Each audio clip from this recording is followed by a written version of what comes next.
Life is a search for meaning, Viktor Frankl. Life often feels like a journey filled with endless questions, struggles, and complexities. Yet, at the very core of our existence lies one undeniable truth. Life is a search for meaning. Viktor Frankl, a man who endured unimaginable suffering in Nazi concentration camps, beautifully captured this concept in his groundbreaking work. He observed that those who found meaning in their pain were more likely to survive, not just physically, but emotionally and spiritually. It wasn't the brutal circumstances they faced, but their ability to connect those hardships to something larger than themselves that sustained them. This realization strikes deep within us because it speaks to the essence of what it means to be human. In our darkest moments, when life feels pointless, the search for meaning becomes the guiding light that keeps us moving forward. It's not about avoiding suffering, but about understanding it, transcending it, and ultimately finding purpose within it. We all face moments when we question the point of it all, whether in times of loss, heartbreak, or failure. And it's in these moments that the search for meaning becomes not just important, but necessary for survival. When we look for meaning, we shape our experiences, transforming challenges into lessons, obstacles into opportunities for growth. It's the deep desire to find purpose that propels us forward, even when the road seems unclear. Our search for meaning fuels our resilience and gives us the strength to rise again after every fall. This search, however long or arduous, is what makes life vibrant, compelling, and ultimately worth living. It is the thread that connects all of us as we navigate the complexities of existence. Life is not about finding yourself, but about creating yourself. George Bernard Shaw. Life is often portrayed as a journey of self-discovery, where we seek to uncover who we truly are. But what if the truth lies not in discovering a pre-existing self, but in the act of creating one? George Bernard Shaw's words challenge this conventional view and invite us to see life as an opportunity for creation rather than mere exploration. Rather than waiting for some revelation about who we are supposed to be, Shaw suggests that the power lies within us to shape and mold our identities. This notion is powerful because it shifts responsibility from external forces to our own hands. It removes the passive role of being a spectator in our own lives and places us in the driver's seat. We are not the victims of our circumstances, but the architects of our future. This idea is deeply liberating. It means we are not defined by our past mistakes or the labels others place on us. Instead, every day is a chance to redefine ourselves, to step into a new version of who we want to be. Creating yourself requires courage. It demands that we challenge the societal expectations, the self-doubt, and the limitations we have been taught to accept. It is not always a comfortable journey, and it is often filled with uncertainty. But it is through this active creation that we find our true purpose and meaning. We are not passive observers of our lives, we are creators, and that realization is both empowering and life-changing. By choosing to create ourselves, we are liberated from the confines of who we once thought we were. The unexamined life is not worth living. Socrates. Socrates' famous proclamation strikes at the very core of human existence, urging us to question everything we know about ourselves and the world around us. He believed that to live without introspection, without examining our actions, beliefs, and motivations, is to live a life devoid of true purpose and meaning.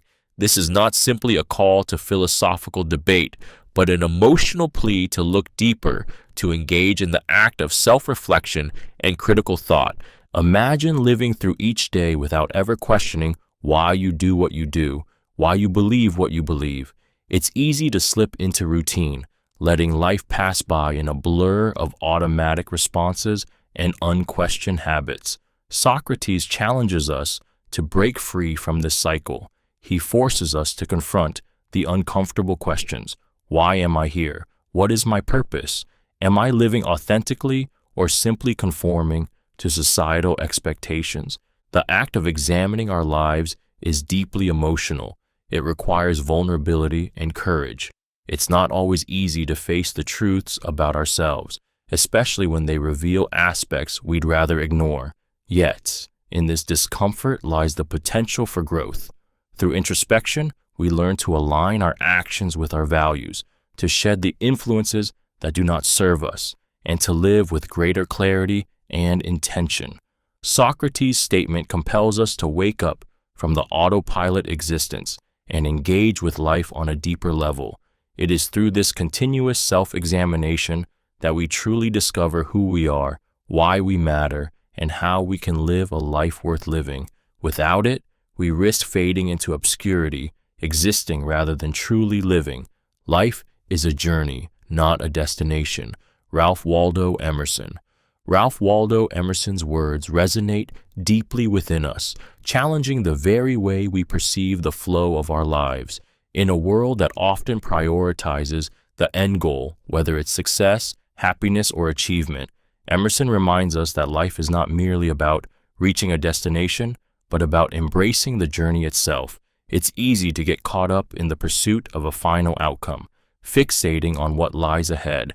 But this perspective misses the richness and depth that life offers in each moment along the way. Imagine waking up each day consumed by the idea that happiness, success, or fulfillment is just around the corner, waiting for you at the end of some elusive path. The danger here is that you may spend your whole life racing towards something that, once achieved, fails to deliver the satisfaction you imagine. It's a cycle of constant striving that can leave you feeling empty despite reaching your goals. Emerson's wisdom calls us to stop chasing the horizon and to savor the present, recognizing that the growth, the learning, the connections, and the moments of joy are found in the journey itself, not in some distant finish line.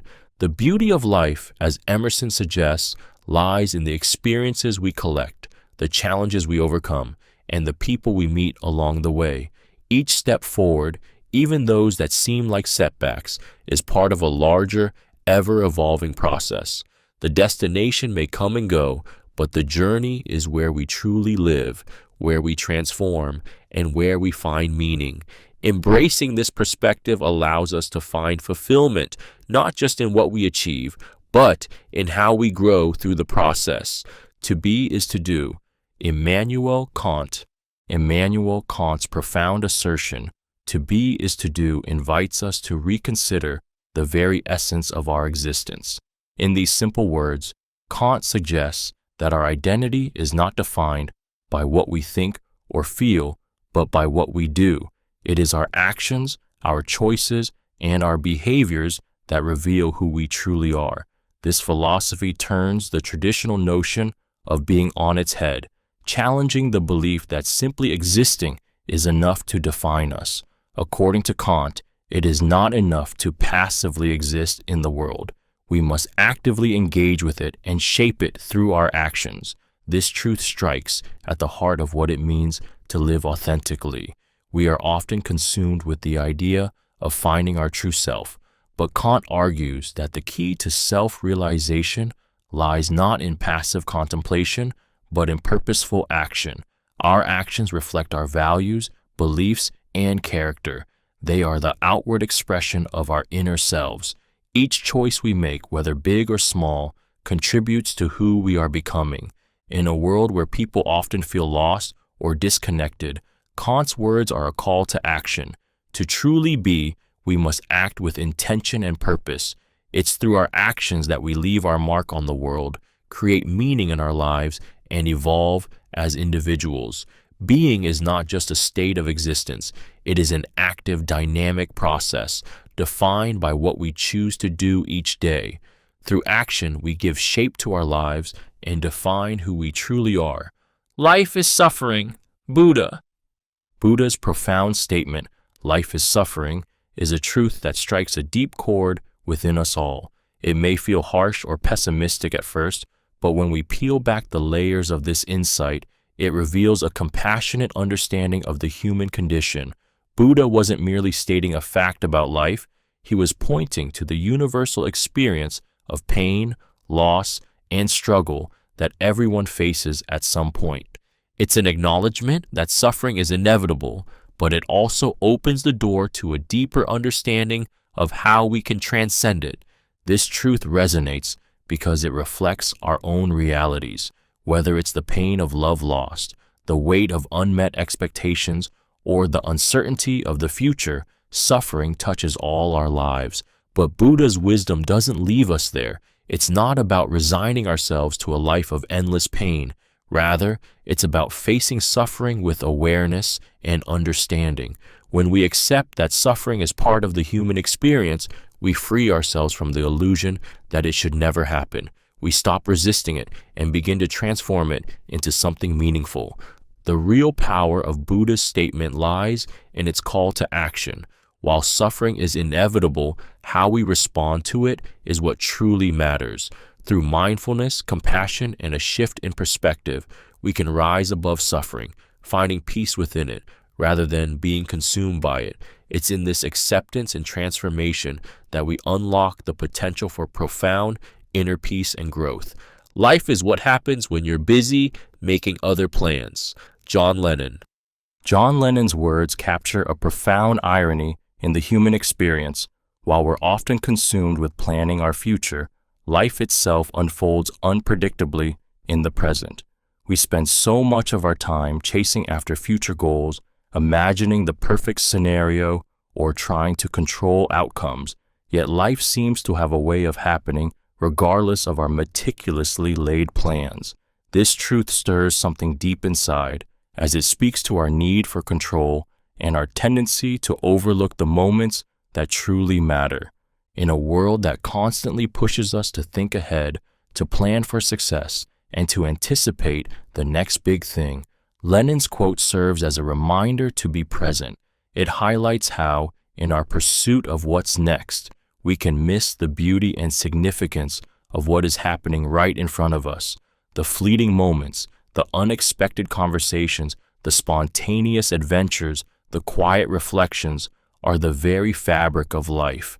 These are the moments that shape us, change us, and bring us the most joy.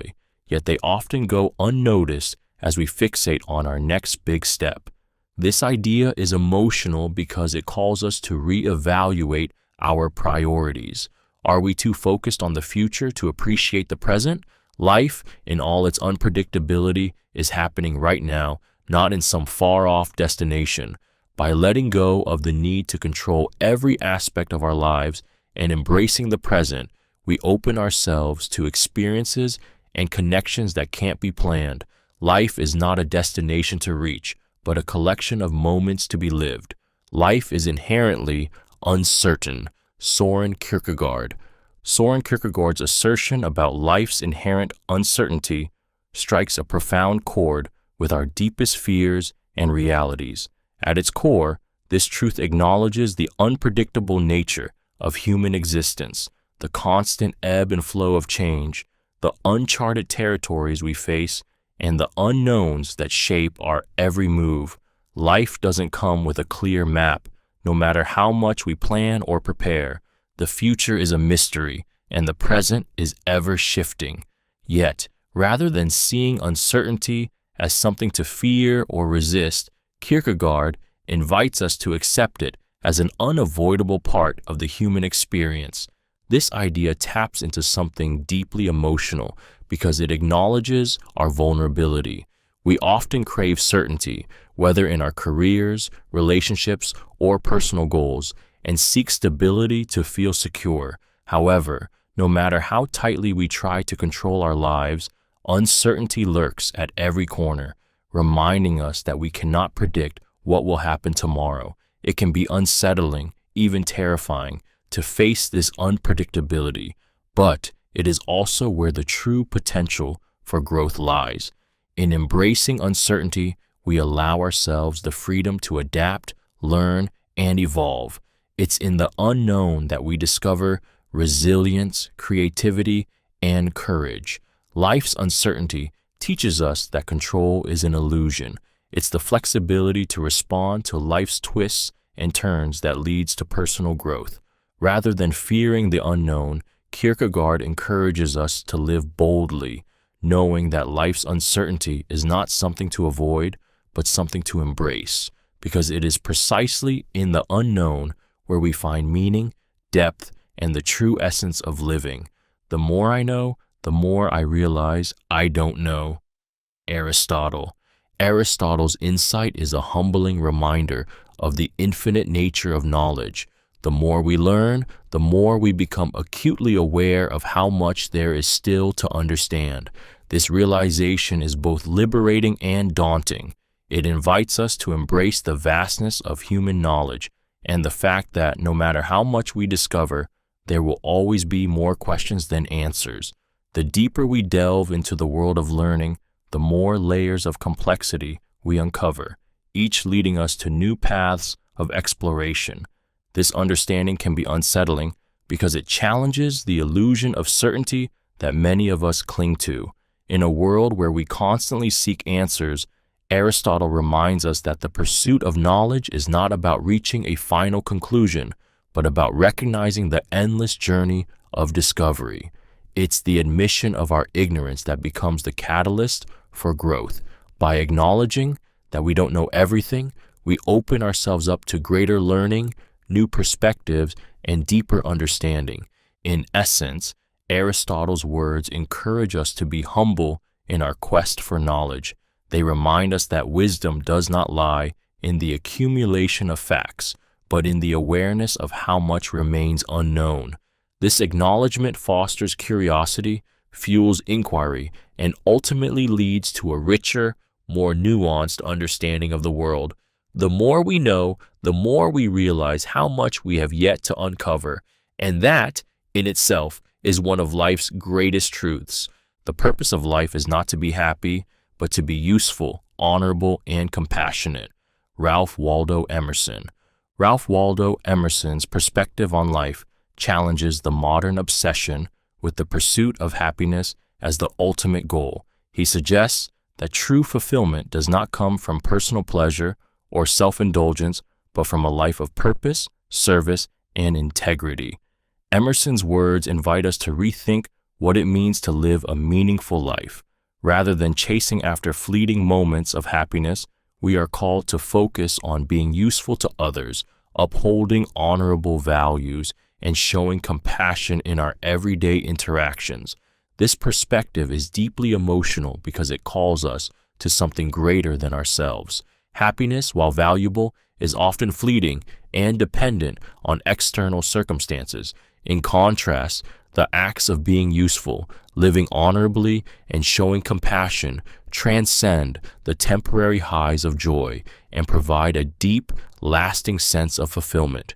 When we dedicate ourselves to a cause greater than our own personal gratification, we experience a sense of purpose that enriches our lives and the lives of those around us. Living a life based on these principles requires sacrifice and effort. It means putting others' needs before our own and choosing actions that contribute positively to the world. It calls us to rise above selfish desires and instead focus on the lasting impact we can make. Emerson's insight reminds us that a truly fulfilling life isn't measured by the amount of happiness we accumulate, but by the positive mark we leave on the world through our service and compassion. Life is the flower for which love is the honey. Victor Hugo. Victor Hugo's poetic words beautifully capture the essence of life and love, suggesting that life, in all its vibrancy and complexity, is incomplete without love. Life itself is like a delicate flower, unique, fleeting, and ever-changing. Yet, it is love that gives life its sweetness, transforming the ordinary into something extraordinary. Just as honey nourishes and enriches the flower, love nourishes the soul, turning the journey of life into something worth savoring. There is something deeply emotional about this comparison. Flowers, with their transient beauty, remind us that life is fragile, full of moments that can pass all too quickly. Love then becomes the sustaining force that makes life worth living. It's not just a feeling, it is the essence that fills our hearts, gives us purpose, and makes our experiences meaningful. Without love, life can feel barren, devoid of color and warmth. It is love that adds richness, that makes us feel alive and connected to others in a way that nothing else can. When we embrace love, we embrace the sweetness of life itself. Whether it's the love between partners, the bond of family, or the deep connection to humanity, love is the honey that turns every moment into something precious. In its absence, life may feel empty, but with it, even the harshest of realities can be softened. Love transforms life into something beautiful, making the journey not only bearable but joyful. It's this sweetness, this infusion of love that makes life truly worth living. We are condemned to be free. Jean-Paul Sartre. Jean-Paul Sartre's words echo a paradox that strikes at the heart of human existence. We are condemned to be free. At first glance, freedom may seem like a blessing, something to be cherished and celebrated. Yet Sartre presents freedom not as a gift, but as a burden, a heavy weight that we must bear. To be free, according to Sartre, means to bear the responsibility of our choices. We cannot escape the fact that every decision we make shapes our existence and defines who we are. This freedom, while empowering, is also overwhelming because it demands that we take full ownership of our lives. The emotional impact of this truth is immense. Sartre's existentialism forces us to confront the uncomfortable reality that no one else is responsible for our lives, not our parents, not society, not fate. Every action we take is a reflection of our choices, and this can be both exhilarating and terrifying. In a world where we often look for guidance, certainty, or external validation, Sartre's philosophy asks us to step into the role of creator. We must define our own meaning, shape our own path, and live with the consequences, whether good or bad. The burden of freedom is that we can never hide behind excuses. There's no one to blame when things go wrong, and no one to thank when things go right. We are solely responsible for the life we lead, and this responsibility is both the curse and the freedom. Sartre's statement forces us to confront the depth of our own autonomy and reminds us that true freedom is not about escaping responsibility, but in embracing it fully. Life is a process of becoming. Carl Jung. Carl Jung's insight into life as a process of becoming speaks to the dynamic nature of our existence. It challenges the notion that life is about arriving at a fixed destination or achieving a final state of being. Instead, Jung invites us to see life as a continual evolution, a journey where we are constantly in the process of shaping, transforming, and reinventing ourselves. The idea that we are becoming suggests that we are never truly finished, that we are always in motion, always learning, always growing. This notion can be both freeing and daunting. We often feel pressure to define ourselves by our current achievements, labels, or societal expectations. Yet, Jung's perspective encourages us to embrace the fluidity of life, to accept that who we are today is not who we have to be tomorrow. Every experience, every challenge, and every relationship contributes to this ongoing process of becoming, helping us move closer to a fuller, more authentic version of ourselves. The concept of becoming calls us to be patient with ourselves and others, knowing that growth is not always linear or immediate. It acknowledges that the path to self-actualization is filled with setbacks, detours, and moments of doubt, but it also reminds us that these are not failures. They are integral parts of the process. Life, in all its complexity, is not about reaching a fixed point, but about embracing the endless opportunities for transformation that arise along the way. We are constantly in the act of becoming, and that is where the beauty of life lies. The only true wisdom is in knowing you know nothing. Socrates. Socrates' famous declaration about wisdom strikes at the heart of humility and the human condition. It turns conventional ideas of knowledge upside down by suggesting that true wisdom does not come from knowing all the answers, but from acknowledging how little we truly understand. This profound insight invites us to embrace the discomfort of uncertainty, to accept that our knowledge is limited, and to approach the world with curiosity rather than arrogance. At first glance, this idea might feel unsettling. In a society that prizes expertise, intelligence, and certainty, the notion that wisdom comes from recognizing our ignorance feels counterintuitive. Yet, Socrates' wisdom lies in its emotional depth. By admitting that we know nothing, we open ourselves to continuous learning. We allow ourselves to grow, to be open to new perspectives, and to question our own beliefs. It is in this space of not knowing that true understanding begins. This truth calls us to let go of our ego and the need to appear knowledgeable. It challenges us to embrace vulnerability and the possibility of being wrong. There is power in asking questions, in seeking knowledge from others, and in being willing to change our views when presented with new information.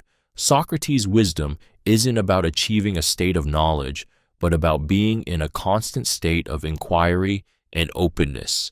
It's this willingness to learn and grow humbly and without pretense that makes us truly wise. Man is the measure of all things. Protagoras. Protagoras' famous statement challenges us to think deeply about the nature of reality and perception. What he suggests is both empowering and unsettling, that our understanding of the world is shaped by us, the observers. There is no absolute truth beyond what we perceive through our senses and interpret through our minds. In essence, we are the ones who determine the meaning and value of everything around us. The world is not an objective reality, but one that exists through the lens of human experience. This perspective is emotionally charged because it places the responsibility of meaning squarely on our shoulders.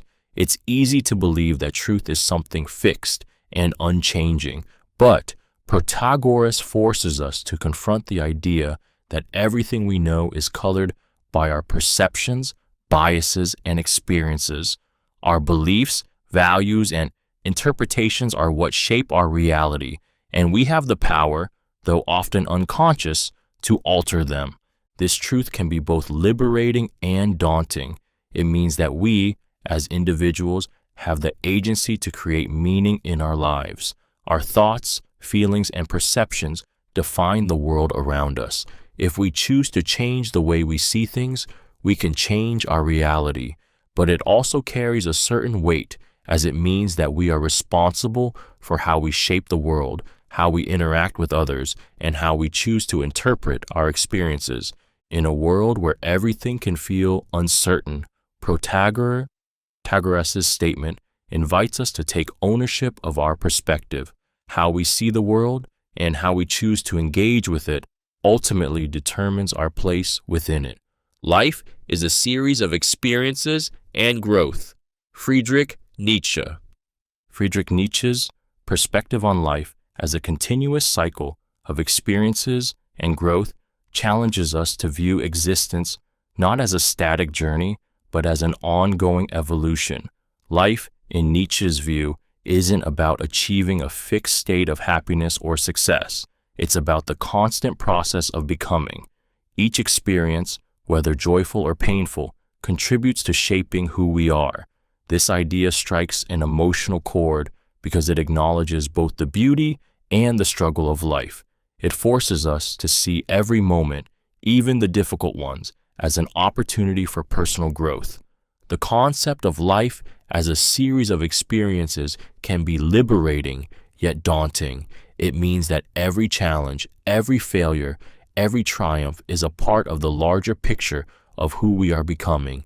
We are never fully there. There is always room for growth, for change, for becoming a stronger or wiser version of ourselves.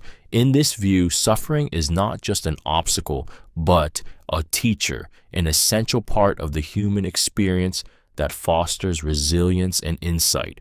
Each hardship and every victory leaves an imprint, slowly transforming us into the people we are destined to be. This perspective also brings forth a sense of urgency. If life is a series of growth opportunities, it compels us to engage deeply with each moment. It challenges us to learn from our experiences, to evolve, and to continue striving for betterment. Nietzsche's philosophy reminds us that life is not merely about existing, but about continually pushing ourselves to grow, adapt, and transform, embracing each experience, no matter how difficult, as a step in our personal journey. The key to life is to focus on the present moment. Eckhart Tolle. Eckhart Tolle's words cut to the heart of one of the most profound yet often overlooked truths about life. The present moment is all we truly have. We spend so much time either dwelling on the past or anxiously anticipating the future, but in doing so, we miss the richness of what is right in front of us. Tolle's insight is a reminder that true peace and fulfillment are found not in the past or future, but in fully immersing ourselves in the here and now.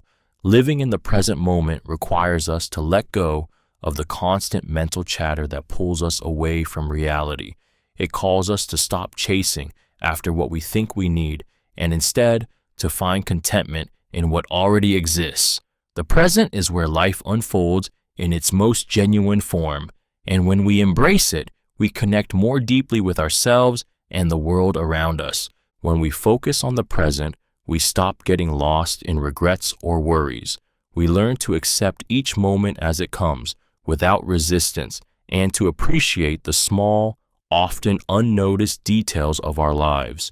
The more we practice being present, the more we realize that joy, peace, and fulfillment are not distant ideals, but accessible here and now. By anchoring ourselves in the present moment, we unlock the key to a life that feels grounded, purposeful, and meaningful. It's in this moment, and this moment alone, that life truly happens. Happiness depends upon ourselves. Aristotle. Aristotle's insight into happiness strikes a powerful chord because it places the responsibility for our own well-being squarely in our hands. In a world that often encourages us to seek happiness from external sources, whether through material possessions, achievements, or the approval of others, Aristotle reminds us that true happiness is not found in these fleeting things, but in how we choose to live our lives. Happiness, in his view, is a state of inner flourishing that comes from living in accordance with virtue and purpose. This idea is deeply emotional because it challenges the narrative that we are victims of our circumstances. It empowers us to recognize that, while we cannot control everything that happens to us, we do have the power to control how we respond.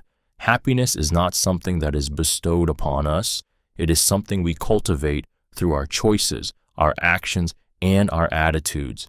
It is about aligning our lives with what truly matters, developing virtues like courage, wisdom, and generosity, and living authentically.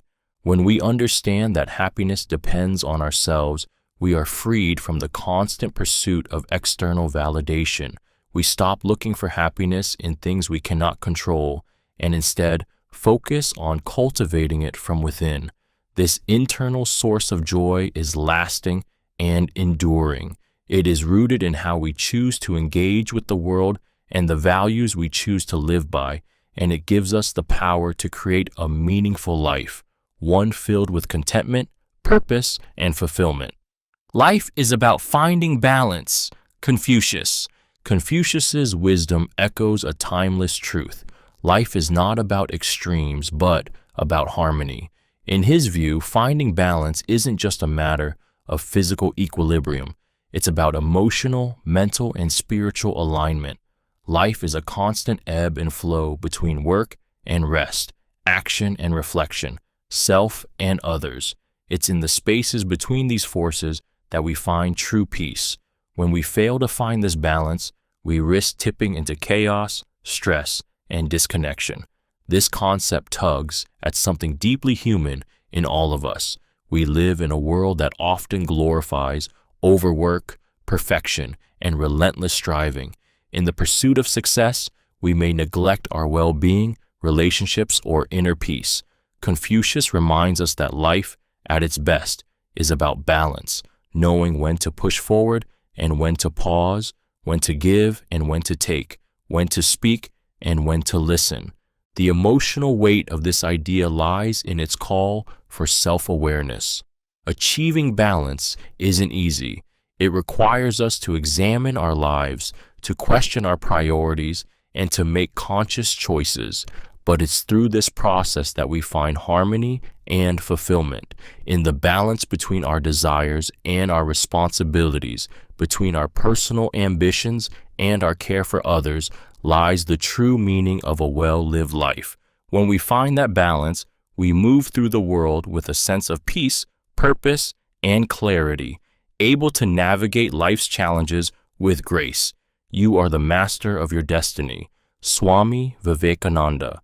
Swami Vivekananda's powerful assertion that we are the masters of our own destiny is both empowering and humbling.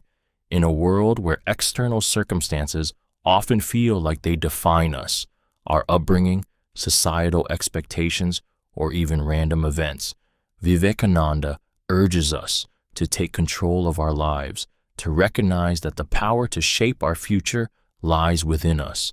This statement challenges the belief that we are victims of fate or mere passengers in the journey of life. Instead, it calls us to acknowledge our inner strength and the choices we make in crafting our own path. The emotional weight of this idea resonates deeply because it places the responsibility squarely on our shoulders. It's easy to fall into the trap of blaming our environment, our past, or others for the course our lives take. However, Vivekananda's wisdom cuts through that, reminding us that the direction we move in, the goals we achieve, and the kind of life we lead are all within our power to determine. We are not bound by the limitations others place on us or the setbacks we face. Instead, we have the ability to rise above them. Taking control of our destiny is not about expecting immediate results or an easy path. It's about understanding that every choice we make, every action we take, is a building block towards the future we envision. It's a challenge to rise above fear, doubt, and external judgment, to claim ownership of our own lives, and to consciously create the reality we wish to experience. Swami Vivekananda reminds us that we are not helpless in the face of life's uncertainties. We are its architects. It is not length of life, but depth of life. Ralph Waldo Emerson. Ralph Waldo Emerson's reflection on life's true value challenges us to reconsider what truly matters. In a world that often glorifies longevity and the accumulation of years, Emerson shifts our focus to the quality of the life we live rather than its duration. He invites us to ask, how deep are we willing to dive into the human experience? The true measure of a life well lived is not found in the number of years, but in the richness of those years, how fully we engage with our passions, relationships, and the world around us. This powerful perspective pulls us away from the superficial pursuit of time and places, emphasis on the emotional and spiritual impact of our actions. It's a call to live with intention and purpose, to seek meaning in every moment, no matter how brief. In the hustle of everyday life, we often forget that the moments we cherish most are not those filled with quantity, but with depth. A life filled with love, understanding, growth, and connection is far more meaningful than one that simply spans many years. Living with depth requires presence, vulnerability, and authenticity. It demands that we embrace life's complexities and imperfections, fully experiencing both the highs and the lows. The depth of our lives is defined by how deeply we love, learn, and contribute to the world. It's in these moments of depth that we leave our true legacy, making the years we have truly count. The greatest wealth is to live content with little. Plato. Plato's timeless wisdom calls us to reconsider the true meaning of wealth. In a society obsessed with accumulation and excess, where success is often measured by the size of our bank accounts or the luxury of our possessions, Plato offers a radically different view. He suggests that the greatest form of wealth is not in what we have, but in how content we are with what we need. True wealth, according to Plato, is found in simplicity, in being able to live peacefully with little and yet feel abundant. This truth speaks to the heart of human desire and discontent. It challenges our endless pursuit of more things, more recognition, more experiences, as though they will bring lasting happiness. In doing so, it reveals the emotional freedom that comes from letting go of this constant craving. When we learn to be content with less, we free ourselves from the weight of materialism and the anxiety that accompanies the never-ending chase for more. Living content with little doesn't mean living without ambition or purpose. Rather, it's about recognizing that happiness doesn't require excess. It's about finding joy in life's simplest pleasures: love, meaningful relationships, personal growth, and inner peace. This form of wealth is not only sustainable, but deeply fulfilling. It allows us to experience life more fully and appreciate what truly matters. Plato's wisdom invites us to redefine wealth and to realize that true richness comes from within, not from what we possess. Life is always in motion. Heraclitus. Heraclitus' assertion that life is always in motion speaks to a fundamental truth about existence. Change is the only constant. Just as a river can never flow through the same waters twice, life is in a perpetual state of flux.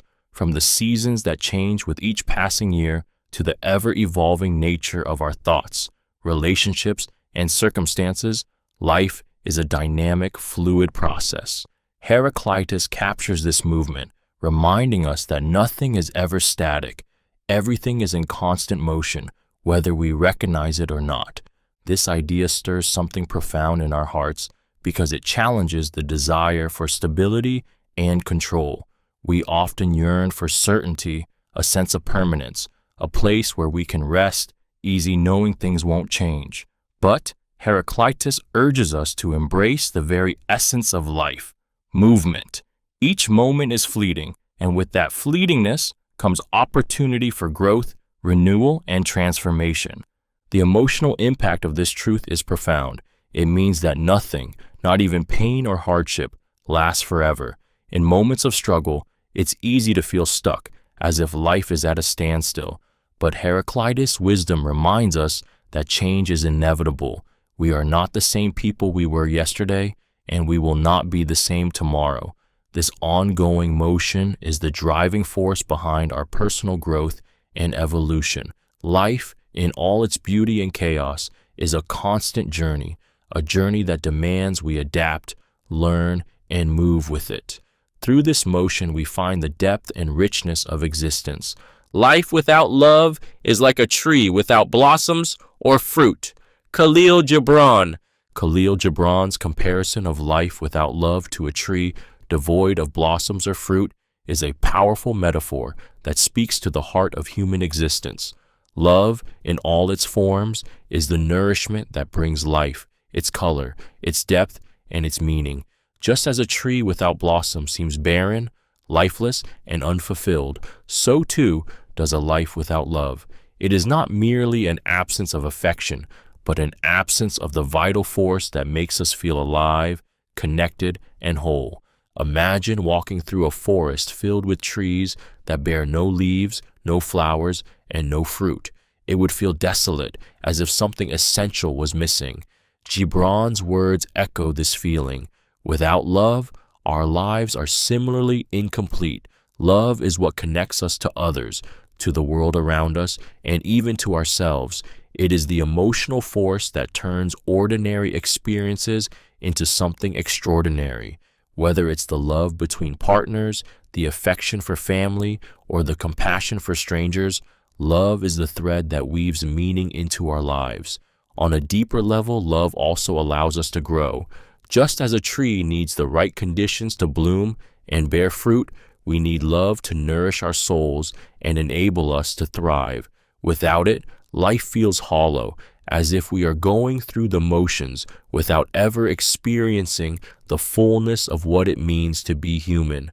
Gibran's statement reminds us that love is not a luxury. It is the essence of life itself. Without it, we are like a tree standing still, beautiful but empty. You become what you think. Marcus Aurelius. Marcus Aurelius' profound words remind us of the immense power that our thoughts hold over our lives. The way we perceive ourselves, the world around us, and our place in it shapes the very person we become. Our thoughts are not just fleeting ideas. They are the seeds from which our actions, habits, and ultimately our identity grow. If we constantly focus on negativity, self-doubt, or fear, we are unknowingly creating a life filled with those very qualities. Conversely, if we nurture thoughts of resilience, positivity, and purpose, we are shaping a life that reflects those virtues. This concept challenges us to be mindful of our inner dialogue, because our minds have the power to dictate the course of our lives. Every thought we have, whether we acknowledge it or not, is a brushstroke in the painting of who we are. It's easy to underestimate the impact of thoughts, but they are the foundation of our beliefs and behaviors. The person who thinks they are incapable will act in ways that affirm that belief.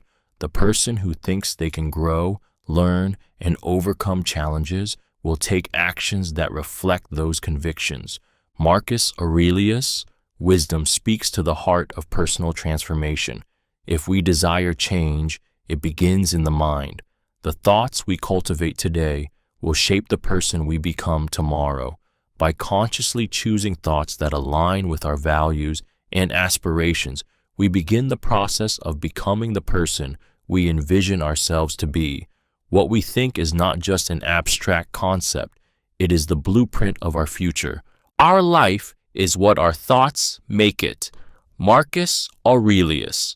Marcus Aurelius, the Stoic philosopher and Roman emperor, offers a profound reflection on the power of our thoughts. He reminds us that the quality of our life is not determined by external circumstances, but by the way we perceive and interpret them. Our thoughts shape our reality, influence our emotions, and ultimately guide our actions. This insight is both empowering and humbling because it places the responsibility for our experiences squarely on our own minds. At its core, this truth speaks to the emotional freedom that comes from mastering our thoughts. In times of hardship, it's easy to feel as though life is happening to us, out of our control. But Marcus Aurelius challenges us to see that while we cannot always control what happens to us, we can control how we respond. Our thoughts are the lens through which we view the world, and by changing the way we think, we can change how we experience life. When we cultivate positive, constructive thoughts, we create a mindset that is resilient, hopeful, and capable of facing life's challenges with grace. Conversely, negative and limiting thoughts can trap us in cycles of stress, anxiety, and dissatisfaction. The emotional power of this teaching lies in its simplicity.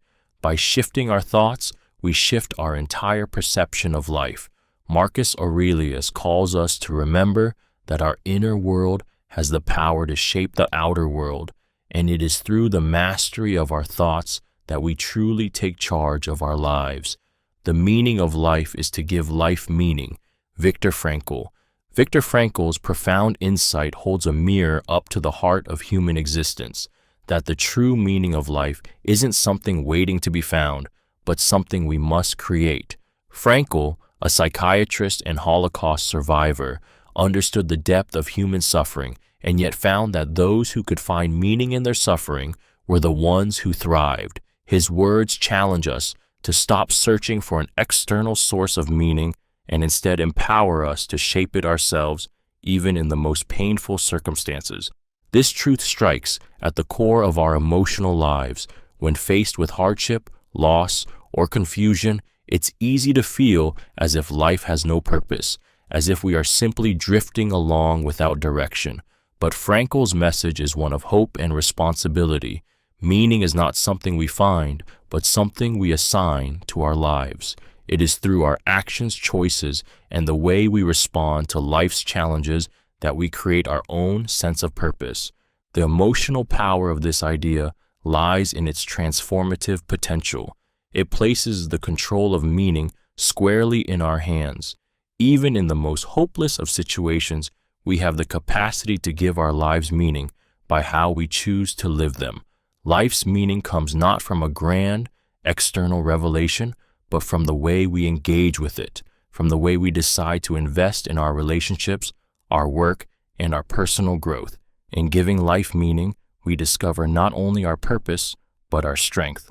Life is an adventure. Soren Kierkegaard.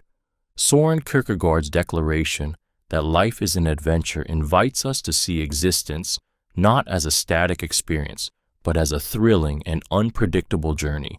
It's easy to fall into the trap of seeing life as a series of obligations, routines, and challenges that must be endured.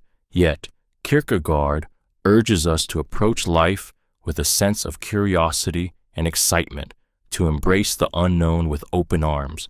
Life, with all its uncertainties and surprises, is meant to be explored, not simply survived. This idea resonates deeply because it taps into the primal desire for meaning and discovery that lies within every human being. When we think of an adventure, we think of exploration, of stepping into the unknown, and of encountering new experiences that push us beyond our comfort zones. Life, in this sense, is not a straight path to an end goal, but a winding road full of unexpected twists, ups and downs, and moments of wonder. Each step, each decision, becomes a part of the grand narrative of who we are becoming. Life as an adventure also reminds us that growth happens in the most unpredictable moments. It's the detours, the challenges, the moments of failure and success that truly shape us. Kierkegaard's perspective frees us from the fear of uncertainty, inviting us to see it as part of the excitement. Life, after all, is not about knowing everything ahead of time. It's about experiencing, learning, and evolving as we navigate the unknown. It is, in every sense, an adventure waiting to unfold. Death is the only certainty in life. Sigmund Freud. Sigmund Freud's stark truth about the certainty of death forces us to confront one of life's most uncomfortable realities. In a world that often distracts us from mortality, Freud's words act as a reminder that death is the one unchangeable truth we all must face. No matter how much we strive for success, accumulate wealth, or seek happiness, death remains the inevitable end of all. It's a reminder that time, once past, cannot be reclaimed, and that our mortality defines the very nature of our existence. This realization is both unsettling and liberating. On one hand, it brings an existential weight, the awareness that our time is limited and that we cannot escape the natural course of life. But on the other hand, it offers us a deeper appreciation for the present moment, urging us to live fully, to cherish each breath, and to prioritize what truly matters. When we accept that death is inevitable, we are free to break free from the distractions and trivial pursuits that often cloud our vision. Freud's perspective challenges us to live with urgency, to make every moment count, and to confront the fear of death head-on rather than avoiding it. The certainty of death encourages us to reflect on our values, relationships, and the legacy we wish to leave behind. In embracing our mortality, we find the courage to live more meaningfully, knowing that it is in the face of death that we truly understand the value of life. Life can only be understood backwards, but it must be lived forwards. Soren Kierkegaard. Soren Kierkegaard's words capture the paradox of human existence. In this profound insight, he highlights the tension between the past and the present, urging us to accept that while we can only make sense of life's events after they've unfolded, we must continue moving forward, even without full understanding. This idea resonates deeply because it speaks to our emotional experience of life, where we often feel lost or uncertain in the moment, but only later do we see how everything fits together. Kierkegaard's statement is both comforting and challenging. On one hand, it acknowledges the uncertainty we feel as we face life's complexities. We may not understand why things happen, why we suffer, or why we make certain choices. But in hindsight, the pieces often fall into place, and we can see the meaning or lessons that were hidden in those moments. On the other hand, it calls us to keep moving forward despite this lack of clarity. We can't afford to be paralyzed by uncertainty or regret. Life must be lived with courage, even when we don't know where the road leads. This truth calls us to embrace the unknown and to trust that, over time, we will gain understanding. It encourages us to live with faith and resilience, knowing that our experiences, whether joyous or painful, are part of a larger narrative that will reveal its meaning when the time is right. Life is not about having all the answers, but about continuing to live and learn as we move forward. Life is about accepting change. Heraclitus. Heraclitus' powerful assertion reminds us of a universal truth. Life is in a constant state of change, and the only way to truly live is to accept this inevitable flow. Change is not something that can be avoided or controlled. It is a force as constant as time itself. Heraclitus, the philosopher of flux, understood that everything in life, our thoughts, our relationships, our bodies, and even the world around us, are subject to transformation. Resistance to change only leads to frustration and stagnation, while embracing it opens us to growth and new possibilities. This truth resonates deeply because it speaks to the anxiety and fear we often feel in the face of the unknown. We are creatures of habit, seeking comfort and predictability. When change comes, whether it's in the form of loss, a new beginning, or unforeseen challenges, it often feels like the ground beneath us is shifting. But Heraclitus urges us to see change not as a threat, but as the very essence of life itself. It's in change that we find growth, learning, and renewal. Without change, life would be stagnant, devoid of growth or transformation. Accepting change is deeply emotional because it calls us to let go of control, to trust the process of life, and to flow with it rather than against it. It is through embracing change that we adapt, evolve, and ultimately thrive. By accepting that change is not only inevitable but essential, we free ourselves to live fully in the moment, open to the endless possibilities each new shift brings. Life is the art of drawing without an eraser. John W. Gardner. John W. Gardner's comparison of life to an art form where there is no eraser is a powerful reflection on the irreversible nature of our choices and actions. Life, much like a drawing, is a canvas that we create upon with each decision we make. The key difference, however, is that unlike a drawing on paper, where mistakes can be erased and corrected, life moves forward without the luxury of undoing what has been done. Every stroke, every choice becomes a permanent part of the picture we are creating. This concept is emotionally stirring because it calls us to confront the weight of our decisions. In the rush of daily life, it's easy to forget that every moment, every action is shaping the person we are becoming. There's no option to erase the moments we regret or redo the choices we wish we could take back. And yet, this truth doesn't have to be discouraging. Instead, it challenges us to take responsibility for our lives and to approach each moment with care, knowing that what we create cannot be undone. The beauty of this idea lies in its empowerment. If life is a drawing without an eraser, then we are the artists, responsible for the work we produce. There's no perfect formula, no certainty that everything will turn out exactly as we expect. But through every line, whether bold or tentative, messy or precise, we are crafting something uniquely our own. The art of life is to embrace the imperfection, knowing that every mark, every decision contributes to the larger masterpiece of who we are. It is not what happens to you, but how you react to it that matters. Epictetus. Epictetus, a Stoic philosopher, offers a powerful perspective on life's challenges with his insight into the nature of control. He teaches us that we cannot always control the circumstances we face, but we can always control how we respond to them. Life is unpredictable. Pain, loss, failure, and injustice are inevitable. But it is not the event itself that shapes our experience. It is our reaction that determines the quality of our lives. This philosophy strikes at the heart of emotional resilience. In times of hardship, it is easy to feel powerless, as though external forces are dictating our happiness. Yet, Epictetus's words remind us that our true power lies within our own responses. When faced with adversity, we have a choice to react with anger, fear, or despair, or to approach the situation with grace, understanding, and adaptability.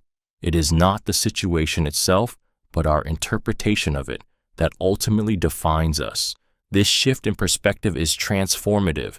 It encourages us to take ownership of our emotions and actions, reminding us that we are not victims of fate, but active participants in our own lives. By focusing on how we respond rather than what happens to us, we regain control over our circumstances. We learn that peace and contentment come not from external validation or ideal circumstances, but from the inner strength to face whatever life throws our way with wisdom, calm, and purpose. Life is an illusion. Plato's declaration that life is an illusion cuts to the heart of one of his most profound philosophical teachings, the idea that the world we experience with our senses is not the ultimate reality. In his famous allegory of the cave, Plato imagines prisoners who have been chained inside a cave their entire lives, only able to see shadows on a wall, believing these shadows to be the entire world. To Plato, what we perceive through our senses, our everyday experiences, material objects, and even our own emotions are merely reflections of a deeper, truer reality that can only be understood through reason and philosophical contemplation. This insight strikes a deeply emotional chord because it challenges the very foundation of how we experience the world. It forces us to confront the possibility that the life we lead may be superficial, a mere projection of something far more profound that lies beneath the surface.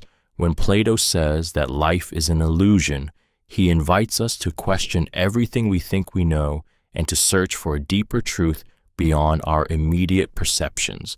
This perspective can be unsettling, yet it is also liberating. If life is an illusion, then our struggles, desires, and attachments are not as permanent as they seem. We are not bound to the material world in the way we might think. Plato's teaching calls us to look beyond the illusions of the senses, to seek wisdom, and to engage with life in a way that transcends the physical and the fleeting. It's in understanding the illusion that we begin to awaken to the deeper, more lasting truths of existence. The essence of life is not in the destination, but in the journey. Jean-Paul Sartre. Jean-Paul Sartre's words challenge us to reconsider the way we view life. So often, we are fixated on where we are going, our goals, achievements, and milestones. We tell ourselves that once we reach a certain point, everything will fall into place and will finally feel fulfilled. Yet Sartre reminds us that the essence of life lies not in reaching some final destination, but in how we experience the journey itself. It is the moments in between, the choices we make, the struggles we overcome, and the lessons we learn that truly define our lives. This truth stirs something powerful within us because it shifts our focus from external outcomes to internal growth. In a world obsessed with success, it is easy to overlook the richness of the present. We get so caught up in the what's next that we forget to truly live in the now. Sartre's statement urges us to embrace every step of the journey, to find meaning and fulfillment in the process rather than waiting for a future reward. It's in the small, everyday moments, the conversations, the challenges, the quiet reflections, that life's true essence reveals itself. the emotional impact of this idea is undeniable. It calls us to slow down and savor the present. It reminds us that the journey itself, with all its ups and downs, is what shapes us, teaches us, and makes us who we are.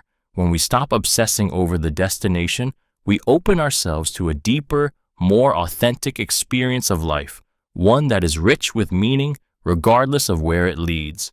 The best way to predict the future is to create it. Peter Drucker. Peter Drucker's profound statement challenges the conventional idea of waiting for the future to unfold. Rather than passively accepting whatever comes our way, he urges us to take charge and shape our own destiny. The future, in this view, is not a set of inevitable events that will occur regardless of what we do. It is something we actively create through our actions, choices, and intentions. In this way, we are not victims of time, but creators of our own paths. This idea strikes a deep emotional chord because it puts the power back in our hands. How often do we feel like life is happening to us, like we are caught in a current, drifting along without control? Drucker's words invite us to step out of this passive role and into the driver's seat. The future is not something that happens to us. It is something we can influence, something we can build piece by piece. It is a call to stop waiting for the right moment, the right opportunity, or the perfect circumstances to create the life we want. The moment to begin is now. When we take responsibility for creating our future, we stop waiting for things to happen to us. Instead, we take proactive steps, make decisions, and take risks that align with our vision of the life we want to live. It's a call to stop dreaming about possibilities and start manifesting them through purposeful action. By creating the future, we become the architects of our own destiny. Life is meaningless, but we can give it meaning. Jean-Paul Sartre. Jean-Paul Sartre's existential philosophy challenges the comforting belief that life has an inherent purpose. According to Sartre, life in its essence is meaningless. There is no grand, predetermined design or cosmic force guiding us. This harsh truth can feel liberating yet terrifying. If life is devoid of meaning, then it places the weight of creating purpose squarely on our own shoulders. We are free to define ourselves, our actions, and our values. But this freedom also carries with it the responsibility to shape our own existence. Sartre's insight strikes at the heart of human freedom. It frees us from the confines of external expectations, societal norms, and religious doctrines that often dictate what our lives should be. Yet, this freedom can be overwhelming because it forces us to confront the void. If there is no inherent meaning to life, then we must each ask ourselves, what meaning will I create for my life? The emotional impact of this realization is profound. It calls us to take ownership of our lives, to stop waiting for meaning to come from external sources, and instead to actively forge it through our choices, relationships, and passions. Sartre's philosophy does not offer an easy path, but it offers a deeply personal one, a journey where meaning is not something we discover, but something we create. In this way, despite life's inherent meaninglessness, we possess the power to make our lives rich, fulfilling, and uniquely our own. Life is about learning how to live. Albert Camus. Albert Camus's insight reveals a fundamental truth about human existence, that life itself is a process of learning and discovery. We don't start with all the answers, and often we stumble through its complexities, trying to make sense of our experiences and our place in the world. Camus's perspective is deeply emotional because it acknowledges that life isn't something that comes with a manual or clear instructions. Instead, it's an ongoing journey where we are constantly figuring out how to live, how to be, and how to find meaning in the face of uncertainty. In a world that often pushes us to have everything figured out, Camus reminds us that it's okay not to have all the answers. The process of learning how to live is a messy, unpredictable, and sometimes painful journey. It's about experiencing both joy and suffering. embracing the highs and the lows, and growing from every challenge and triumph. Life doesn't come with a simple script, and it's through this unpredictability that we learn who we are, what we truly value, and how we connect with others. This teaching calls us to be patient with ourselves as we navigate the ups and downs of life. It encourages us to see every experience, whether good or bad, as part of the learning process. Life is not a destination to be reached, but a continual unfolding of understanding. In the end, it's through this very act of learning how to live that we find the depth and richness of our existence. You are not your thoughts. Eckhart Tolle. Eckhart Tolle's profound insight encourages us to separate our true selves from the constant stream of thoughts that occupy our minds. We often identify with our thoughts, believing they define who we are. Yet, Tolle reminds us that our thoughts are merely mental patterns, not the essence of who we are. The truth is, we are the observers of our thoughts, not the thoughts themselves. By recognizing this distinction, we begin to liberate ourselves from the emotional chaos and anxiety that can arise from over-identifying with our mental noise. This message is deeply emotional because it offers a path to inner peace. So many of us are trapped in cycles of overthinking, regret, and worry. We let our minds control us, allowing our thoughts to dictate our moods, our actions, and even our sense of self-worth. But when we realize that we are not our thoughts, we unlock the freedom to simply be, without judgment, without fear, without the constant pull of mental distractions. Understanding that you are not your thoughts opens the door to a more peaceful, mindful existence. You can observe your thoughts as they come and go without becoming entangled in them. It's through this awareness that we can step out of the chaos of our minds and find stillness. This realization empowers us to experience life with more presence, clarity, and joy, knowing that we are not the prisoner of our thoughts, but the conscious observer of them. Our lives are shaped by the decisions we make. Rollo May. Rollo May's insight speaks to the profound power of choice in shaping the course of our lives. Every day, we are faced with decisions, big and small, and it's in these moments of choice that we have the opportunity to determine who we become. Our actions, guided by the decisions we make, create the trajectory of our lives. The path we take, the people we meet, and the experiences we have are all influenced by the choices we make in each moment. This truth is both empowering and sobering, for it places the responsibility for our lives squarely in our own hands. The emotional weight of this idea lies in its realization.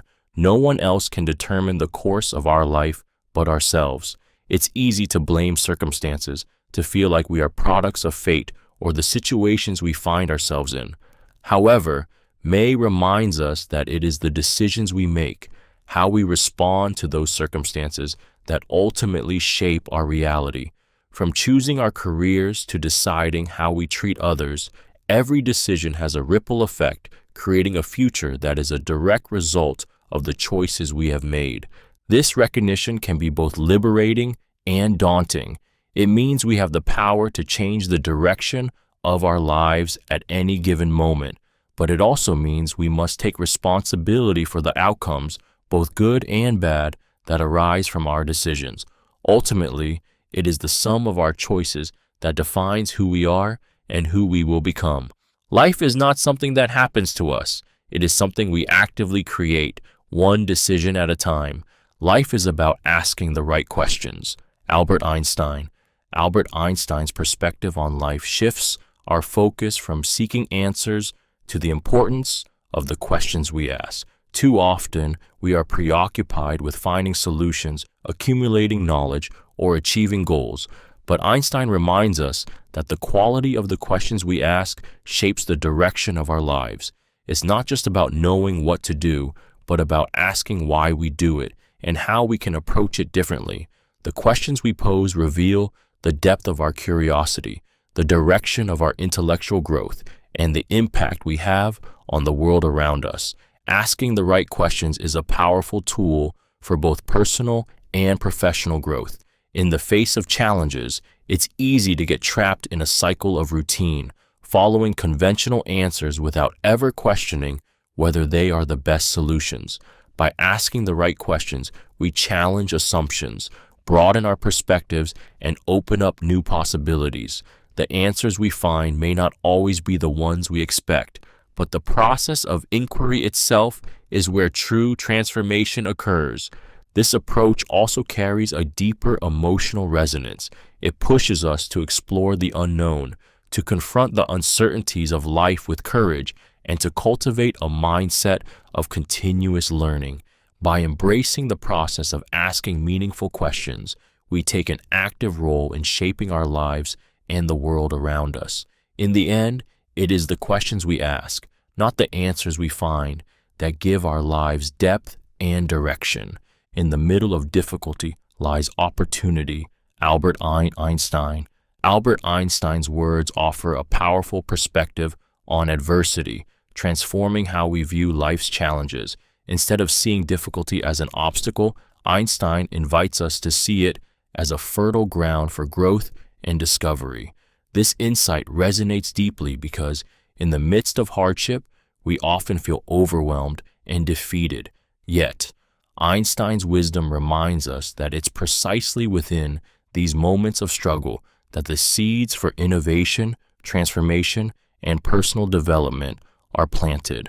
This truth is emotionally compelling because it shifts our mindset from one of victimhood to empowerment. When faced with difficulties, it's easy to fall into despair or frustration, believing that we are at the mercy of circumstances. But Einstein shows us that it's through these very struggles that we are often pushed to think differently, to challenge ourselves, and to find creative solutions that we wouldn't have considered in times of ease. The opportunity is not always immediately obvious. It might require us to look deeper, to stretch beyond our comfort zones, and to persist when giving up seems easier. The emotional power of this insight lies in its promise that growth often comes through adversity. Every setback, every challenge holds the potential for something greater if we choose to embrace it. In the middle of difficulty, we are given the chance to reinvent ourselves, to learn, and to rise to new heights. Einstein's words remind us that our struggles are not roadblocks, but opportunities waiting to be seized. Life is what we make it. Eleanor Roosevelt. Eleanor Roosevelt's words remind us of the incredible power we hold in shaping our own lives. While the world around us may be filled with challenges, circumstances, and external pressures, it is ultimately up to us to decide how we respond and what meaning we attach to our experiences. Life, in its essence, is a canvas, and we are the artists. We are not merely victims of fate, but active participants in creating our reality. The path we walk, the choices we make, and the attitudes we adopt are all in our hands. This truth hits us emotionally because it calls us to take full responsibility for our lives.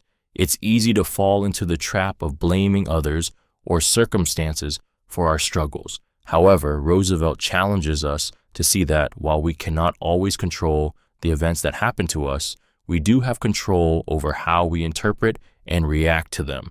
In this way, life is not something that simply happens to us. It is something we actively create moment by moment with every decision we make. The power in Roosevelt's statement is liberating. It reminds us that we are not at the mercy of external forces, but instead we have the ability to shape our lives, to change our circumstances, and to live according to our values and desires. Life is what we make it, and by taking responsibility for how we live and what we make of each day, we can create a life that is full of purpose, fulfillment, and meaning. The only limit to our realization of tomorrow is our doubts of today. Franklin D. Roosevelt. Franklin D. Roosevelt's words tap into a universal struggle, the doubt and fear that often hold us back from realizing our full potential. How often do we stand at the precipice of a new opportunity, only to hesitate because of the doubt swirling in our minds? Roosevelt's statement serves as a powerful reminder that our future is not determined by external circumstances, but by the internal barriers we place in our own path. The only true limitation we face in achieving our goals is our own lack of belief in what is possible.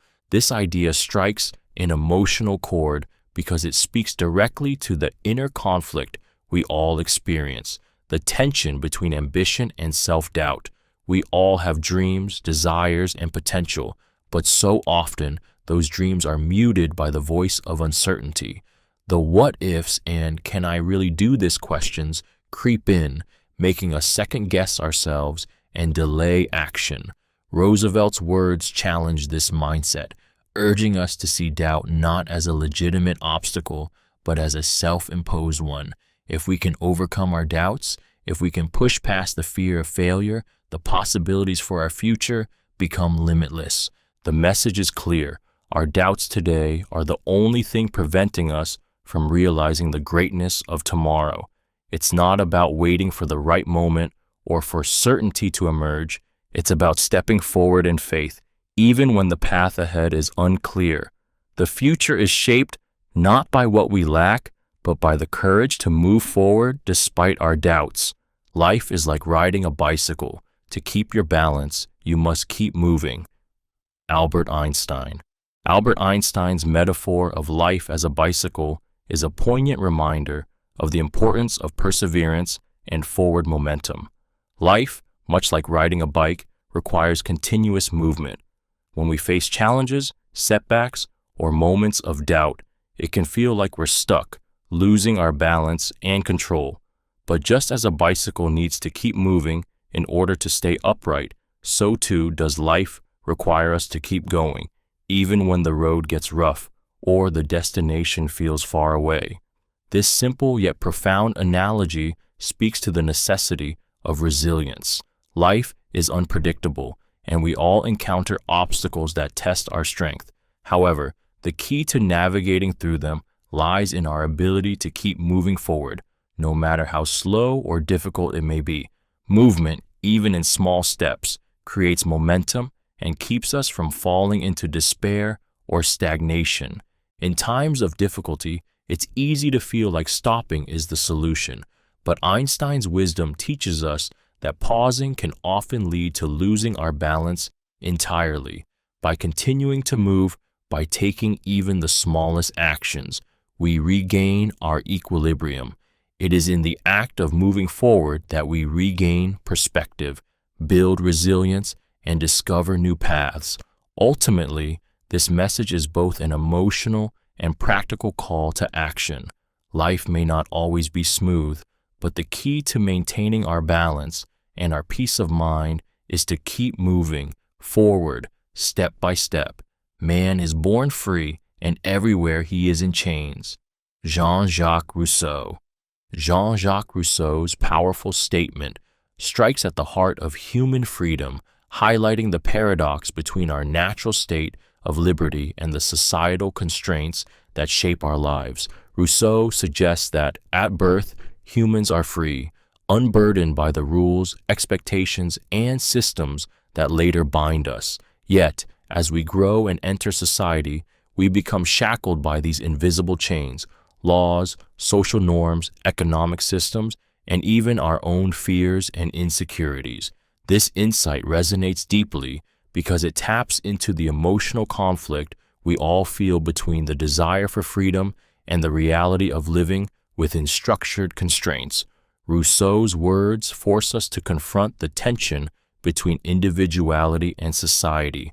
While we may long for freedom, the ability to act according to our own will without interference, our lives are governed by forces beyond our control. We live in a world where personal desires often collide with societal expectations, and the weight of conformity can stifle creativity, independence, and authenticity. This emotional conflict is felt daily as we navigate relationships, careers, and personal goals, constantly wrestling with the pull between freedom and responsibility. Yet, in Rousseau's perspective, there is a call to action. His insight challenges us to recognize these chains and question whether they are truly necessary. It asks us to reflect on the ways in which we allow external forces to define us and to seek ways to break free from those chains, to reclaim our true essence, and to live in a way that aligns with our deepest values. It is a reminder that while freedom may be difficult to achieve, the pursuit of it is a vital part of the human experience. Life is about finding your true self. Carl Jung. Carl Jung's profound insight touches the deepest part of the human experience. We often go through life influenced by external expectations, societal norms, and the roles we're given. Yet Jung reminds us that the essence of life lies in the journey of self-discovery, finding and embracing our true self. This is not about fitting into predefined molds or seeking validation from others. It is about peeling away layers of conditioning and uncovering who we truly are beneath it all. It is a process of self-realization where we connect with our inner truth and live authentically. This truth is emotionally charged because it speaks to the universal longing we all share, the desire to truly know ourselves. How often do we feel lost, disconnected, or unsure of our place in the world? Jung's words remind us that these feelings are not signs of failure, but invitations to embark on a journey of self-exploration. The quest for our true self isn't always easy. It often requires confronting parts of ourselves that we have hidden or neglected, parts that might challenge the image we've created of who we are. But it is in this confrontation, in the deep exploration of our inner worlds, that we find freedom. The beauty of Jung's idea is in the liberation it offers. When we begin to discover and accept our true selves, we no longer need to live in the shadow of others' expectations or fears. We can stand confidently in our authenticity, knowing that life is a process of becoming, not a static state of being. It is through this journey of self-discovery that we find meaning, purpose, and the courage to live fully. Knowledge is power, but only if it is applied. Francis Bacon. Francis Bacon's powerful words remind us that knowledge alone is not enough. It's the application of that knowledge that unlocks its true potential. We live in an age where information is abundant, where facts, figures, and insights are at our fingertips. Yet, how many of us truly harness the power of what we know? Bacon's statement speaks to the difference between knowing something in theory and using that knowledge to create tangible change. It's not the accumulation of information that makes us powerful. It's our ability to put it into action that drives success, transformation, and progress. This idea strikes a deep emotional chord because it challenges us to reflect on our own lives. How many times have we learned something new only to let it sit unused, forgotten, or ignored? The truth is, knowledge without action is like a seed that never takes root. It has potential, but it doesn't grow. Applying what we learn allows us to turn theory into reality, to use our knowledge to solve problems, make decisions, and improve ourselves and the world around us. In essence, Bacon's wisdom calls us to stop waiting for the perfect moment to act and to start using what we already know. Knowledge becomes power only when we take it off the page, out of the classroom, and into the real world. It's not enough to understand, we must also do. And it is through this application that we truly begin to shape our futures. Life is not about avoiding suffering, but learning to endure it. Nietzsche. Friedrich Nietzsche's words confront one of the most universal and uncomfortable truths about the human experience. Suffering is inevitable. We all face pain, loss, failure, and heartache at some point in our lives, and no matter how hard we try, we cannot escape these challenges.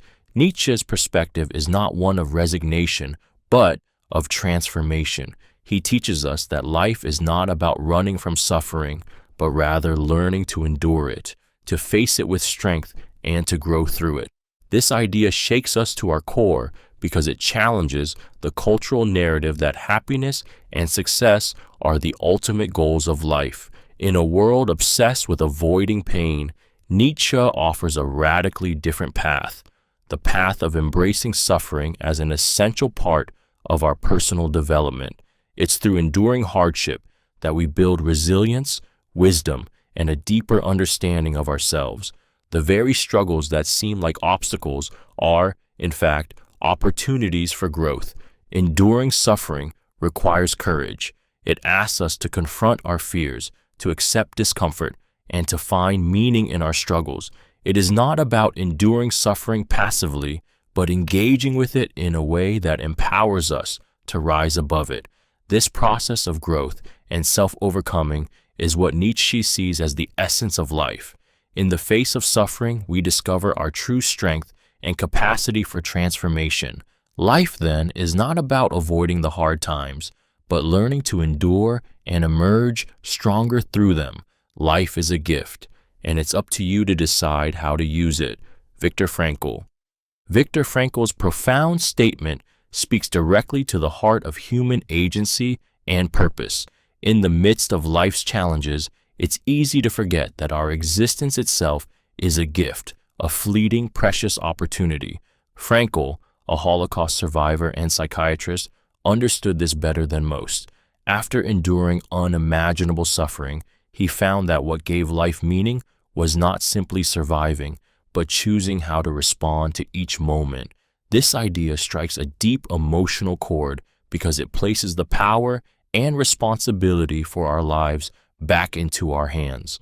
Frankl's words remind us that no matter what circumstances we face, we have the ability to choose our response. We may not control the events that happen to us, but we always control how we interpret and act upon them. This gives us the power to shape our lives, even in the darkest times.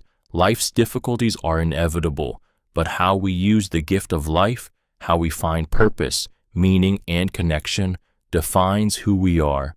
This insight challenges us to reflect on the choices we make every day. Are we living intentionally?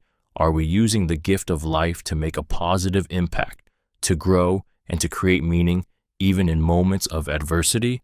Frankl's statement is a call to action, urging us to take ownership of our existence and to decide how we will use the time we've been given. It's a reminder that life is not just something that happens to us. It's something we actively shape with every decision, every response, and every action. Life is about the pursuit of happiness. John Locke. John Locke's statement captures a fundamental aspect of the human condition, the relentless pursuit of happiness. In his view, life is not just about survival or fulfilling basic needs. It is about seeking joy, fulfillment, and well-being. Locke's perspective gives us the freedom to pursue what makes us feel truly alive, to seek experiences and relationships that bring us happiness, and to make choices that align with our inner desires. Happiness for Locke is not a passive state to wait for, but an active pursuit, one that requires effort, reflection, and intentionality. This idea resonates deeply because it speaks to the universal longing for happiness that we all share. We often search for happiness in external things, money, success, relationships, or status. But Locke's words invite us to reconsider. Is happiness something to be found, or is it something to be created? It's easy to get caught up in the pressures of life, to believe that happiness will come once we achieve certain goals or reach a specific point. But Locke challenges us to rethink this mindset, suggesting that happiness is not an endpoint, but a journey that begins with our thoughts, actions, and values. The emotional depth of this statement comes from its call to take responsibility for our own happiness. It reminds us that we are the architects of our joy and that we can choose how to live our lives with meaning and purpose. In a world that often makes happiness feel elusive, Locke's insight offers a beacon of hope. Happiness is not just something we wait for, but something we actively pursue. It's in our hands to create a life filled with joy, regardless of external circumstances. To live is to suffer. To survive is to find some meaning in the suffering. Friedrich Nietzsche. Friedrich Nietzsche's words strike at the heart of what it means to be human. Life, in its most raw and honest form, involves suffering. Pain, loss, disappointment, and hardship are unavoidable parts of the human experience. Nietzsche doesn't sugarcoat this truth. He recognizes that suffering is a fundamental aspect of existence. But what makes his perspective so powerful is his assertion that survival isn't about avoiding suffering or escaping it. It's about finding meaning within it. This is where the true strength lies, not in the absence of pain, but in our ability to extract meaning from it. The emotional weight of this idea lies in its universality. We have all faced moments of despair, frustration, or loss, and in those moments, it can feel as though life is nothing more than a series of struggles. Yet Nietzsche challenges us to view suffering not as a punishment, but as a tool for growth, transformation, and deeper understanding. It is through our suffering that we learn resilience, develop empathy, and discover the depths of our strength. Finding meaning in suffering doesn't mean that pain becomes easy or that it is any less real. It means we choose to find purpose in it, to use it as a catalyst for change, for deeper insight, or for forging connections with others who are going through their own struggles. Nietzsche's wisdom urges us to embrace suffering not as something to be feared, but as an inevitable part of the human condition that, if understood and embraced, can lead to a life of greater depth, meaning, and ultimately survival. Life is about self-discovery. Thomas Merton's insight touches on one of the deepest and most transformative aspects of the human experience, the journey of self-discovery. In a world that constantly pushes us to conform to external expectations and standards, Merton's words invite us to look inward and explore the depths of who we truly are. Life, in its truest form, is not about accumulating external achievements or fulfilling societal roles. It is about understanding our inner selves, our desires, fears, and the essence of our being. Self-discovery is a process that requires vulnerability and courage. It's easy to get caught up in the noise of daily life, in the distractions and pressures that come from others' opinions and the world's demands. Yet, it is only by turning inward, by asking ourselves the tough questions, and by stripping away the layers of illusion that we begin to uncover our true nature. This journey is not always easy or comfortable. It often means confronting parts of ourselves that we would rather avoid. But it is precisely through this confrontation that we find growth and clarity. The beauty of self-discovery lies in its infinite potential. As we grow and evolve, so too does our understanding of who we are. Every new experience, every challenge, and every relationship adds a new layer to our sense of self. Through this ongoing process, we unlock the power to live authentically and to make choices that align with our deepest truths.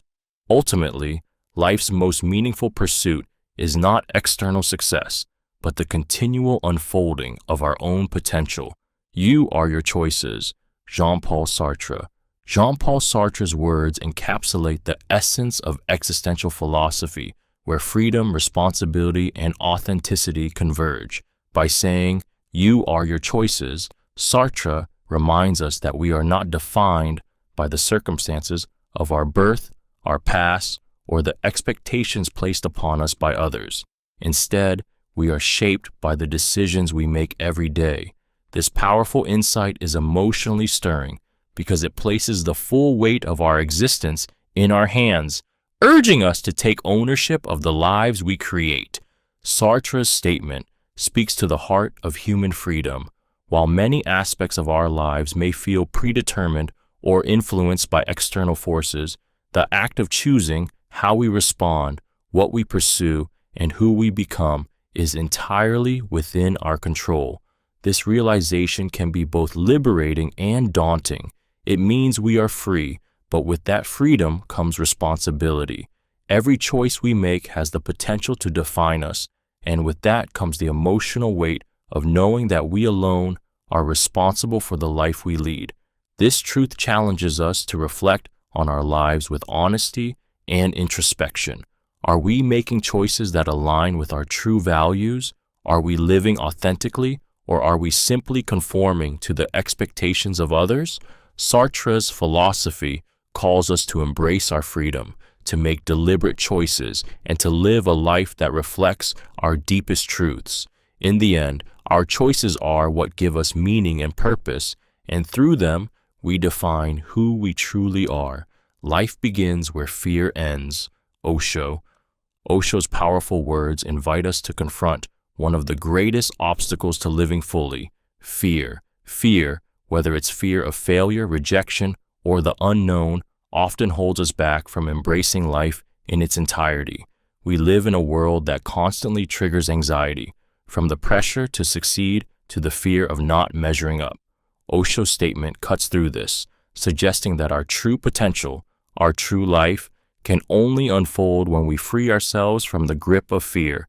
Only then can we step into the fullness of who we are and what we are capable of. This truth strikes at the heart of our deepest emotional struggles. Fear has a paralyzing effect on us.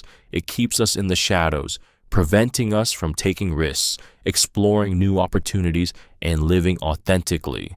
We often make decisions based on fear, not love or desire, and as a result, we end up limiting our own happiness and growth. Osho challenges us to recognize that fear is an illusion, a barrier we create in our own minds. Once we let go of it, we step into a new realm of possibility, a place where life truly begins. The emotional power of this idea lies in its liberation. When we stop allowing fear to dictate our choices, we open ourselves to a world of opportunities, growth, and transformation. It's through the dissolution of fear that we find courage, creativity, and connection. Life is not about avoiding fear, but about living boldly despite it. Only when fear ends can we begin to truly live. Life is full of suffering, but it is also full of joy. Buddha's insight into the dual nature of life speaks to a profound truth that resonates deeply with the human experience. Life, as we know it, is never one-dimensional. It is an intricate mix of suffering and joy, of loss and gain, of darkness and light. Buddha doesn't deny the reality of suffering, the pain, the heartache, the struggles that shape our journey, but his wisdom lies in the balance he acknowledges. Just as life is full of suffering, it is also full of joy. The two are not mutually exclusive. They exist side by side, each giving the other meaning. This truth is emotionally stirring because it speaks to the complexity of our existence. How often do we feel overwhelmed by the weight of suffering, as if it's all-consuming and unending? Yet, Buddha invites us to open our eyes to the moments of joy that surround us, even in the midst of hardship. Joy, in its simplest form, is often fleeting and found in the smallest moments. A smile from a loved one, the beauty of nature, the warmth of a kind gesture. These moments of joy do not erase the pain we feel, but they offer a balance, a reminder that suffering is not the entirety of life. Buddha's words challenge us to embrace the full spectrum of life. To find peace, we must accept that suffering is an inescapable part of being human. But by recognizing the joy that also exists, we are reminded that joy, too, can be a powerful force in our lives. It is through this balance that we truly experience the richness and depth of existence. Life is about the pursuit of knowledge. Socrates, one of the greatest philosophers of all time, saw knowledge as the foundation of a meaningful life. He famously declared that the unexamined life is not worth living, and his belief in the pursuit of knowledge goes hand in hand with this idea. For Socrates, life wasn't about simply accumulating facts or achievements, but about the ongoing process of learning, questioning, and growing intellectually and morally. The pursuit of knowledge is not merely an academic exercise. It is a way of engaging deeply with the world, asking the hard questions, and continuously striving for wisdom. This perspective challenges us to rethink the purpose of our lives. In a world that often prioritizes success wealth, and superficial measures of achievement, Socrates reminds us that the true essence of life lies in the pursuit of understanding. Knowledge is not a destination but a journey, one that requires curiosity, humility, and an openness to constantly reassess our beliefs and ideas. It is about questioning everything, from the simplest daily choices to the fundamental assumptions about who we are and what we believe. In pursuing knowledge, we not only enrich our understanding of the world, but also develop the ability to navigate life with greater clarity and purpose. It leads us to make wiser decisions, form deeper connections with others, and live with intention. The pursuit of knowledge, then, becomes not just an intellectual endeavor, but a deeply personal one that shapes the very way we experience and interact with life itself. Through this ongoing quest for truth, we find meaning and depth in our existence. The purpose of life is to be lived. Ralph Waldo Emerson. Ralph Waldo Emerson's simple yet profound statement shifts our perspective on life's meaning. In a world often consumed by the pressure to achieve, accumulate, and find purpose, Emerson reminds us that the very act of living is, in itself, the purpose. Life is not something to be endured or merely survived in pursuit of an eventual goal. It is a journey meant to be experienced, embraced, and fully lived in the present moment. This insight stirs something deep within because it calls us to release the constant striving and simply be in the world, appreciating its beauty, complexity, and impermanence. The emotional power of this idea comes from its invitation to stop waiting for the perfect moment or for life to align with some grand plan. Too often, we delay our happiness, believing that life will only be fulfilling once we achieve certain milestones or reach specific goals. But Emerson's wisdom reminds us that life itself is the gift. The real purpose is not in accumulating successes or reaching some distant destination. It's in the moments we experience, the relationships we nurture, and the choices we make along the way. This perspective frees us from the constant cycle of future-oriented thinking, allowing us to be fully present in the now. It teaches us that the richness of life is found not in the pursuit of external achievements, but in living with awareness, passion, and authenticity. Life, in all its messiness and beauty, is meant to be lived, not merely endured or planned for. Life is a temporary experience. Jean-Paul Sartre. Jean-Paul Sartre's words remind us of the fleeting nature of life. In a world where we often feel as though time is infinite, Sartre cuts through this illusion, highlighting the fundamental truth that life is a transient experience. Everything, our experiences, our relationships, our very existence is temporary. This can be a sobering realization, but it is also a powerful motivator. When we recognize that time is limited, we are pushed to make the most of the present, to live with urgency, and to prioritize what truly matters. The emotional weight of Sartre's statement lies in its call to action. Too often we get caught up in the distractions of daily life, postponing our dreams, relationships, and passions for someday. But Sartre's words demand that we face the reality that someday may never come. Life is fragile, and its temporary nature is what makes it so precious. The more we recognize this impermanence, the more we are inclined to live fully, to embrace each moment with purpose and intensity. This truth is also a reminder to live authentically. If life is temporary, then we cannot afford to waste time on things that don't truly resonate with us. It's an invitation to question what we're truly living for, to shed the expectations placed upon us, and to create lives that reflect our deepest desires and values. Life's temporality doesn't diminish its value. Rather, it gives it depth and significance, urging us to live each day as though it could be our last, and in doing so, make it truly meaningful. A life spent making mistakes is not only more honorable, but more useful than a life spent doing nothing. George Bernard Shaw. George Bernard Shaw's words strike at the heart of a fear we all grapple with, the fear of failure. In a world that often praises perfection and success, Shaw flips this perspective, suggesting that mistakes are not only inevitable, but valuable. To live a life where mistakes are avoided at all costs is to live a life of stagnation, of missed opportunities, and of unrealized potential. Mistakes, rather than being seen as something to avoid, are the very fabric of growth, learning, and progress. Shaw's statement encourages us to embrace our errors, not as failures, but as stepping stones towards something greater. The emotional impact of this idea is profound. It speaks to the inner tension we all face when confronted with the possibility of failure. Should we play it safe or take risks? Shaw makes it clear that a life lived cautiously, with no mistakes to speak of, is one devoid of the courage, passion, and dynamism that come from trying, failing, and learning.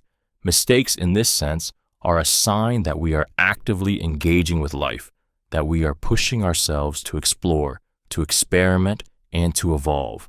A life of inaction, of avoiding risk and discomfort, may seem safe, but it ultimately leads to a life of missed opportunities. Shaw's wisdom reminds us that honor doesn't come from perfection, but from the willingness to try, to fall, and to rise again. Each mistake is not a mark of failure, but a lesson learned, a valuable experience that makes us wiser, stronger, and more capable of achieving something meaningful. The true waste is not in making mistakes. It is in never daring to make them at all. Life is the most precious gift. Dalai Lama. The Dalai Lama's words remind us of the profound value of life itself. In a world filled with distractions, pressures, and often overwhelming demands, it's easy to forget that simply being alive is a miracle, a gift that we too often take for granted. Life, with all its ups and downs, its beauty and its challenges, is the most precious thing we possess. It's a gift not just in the sense of having breath in our bodies, but in the opportunity it gives us to experience love, growth, connection, and purpose. This idea invites us to reflect on how we use our time, how we treat others, and how we approach each day. The awareness that life is a gift urges us to live with gratitude and intention. It calls us to cherish the fleeting moments and the relationships that shape our journey. When we see life as precious, we begin to appreciate even the smallest things, the warmth of a hug, the beauty of a sunset, the laughter shared with friends. We learn to savor the present, knowing that every moment is an opportunity to connect with the richness of life. The Dalai Lama's perspective also offers a deep sense of responsibility. If life is the most precious gift, then it is our duty to treat it with respect and care. This means not only honoring our own lives, but also the lives of others. By living with gratitude and mindfulness, we honor the preciousness of life and make the most of the time we have. Life is a mystery, and we must accept it as such. Carl Jung. Carl Jung's statement invites us to embrace the unknowns of life, acknowledging that its complexities cannot always be understood or controlled. Life, in its essence, is a vast, mysterious journey full of unexpected twists and turns, where certainty is often elusive. Jung's insight touches deeply because it calls us to surrender our need for answers and to find peace in the questions themselves. Rather than seeking to unravel every mystery, we are encouraged to accept that some things are beyond our comprehension and that this uncertainty is part of the human experience. This truth resonates emotionally because it challenges our tendency to demand clarity, security, and control. We live in a world where we are constantly searching for meaning and trying to make sense of our experiences. Yet, Jung reminds us that the real richness of life often lies in its mystery, the unpredictability, the unknown, and the things we can't explain. When we stop forcing answers and allow ourselves to sit with life's uncertainties, we begin to experience life more fully, letting go of the need to control every aspect and instead learning to flow with its natural rhythms. Accepting life as a mystery doesn't mean resigning ourselves to confusion or despair.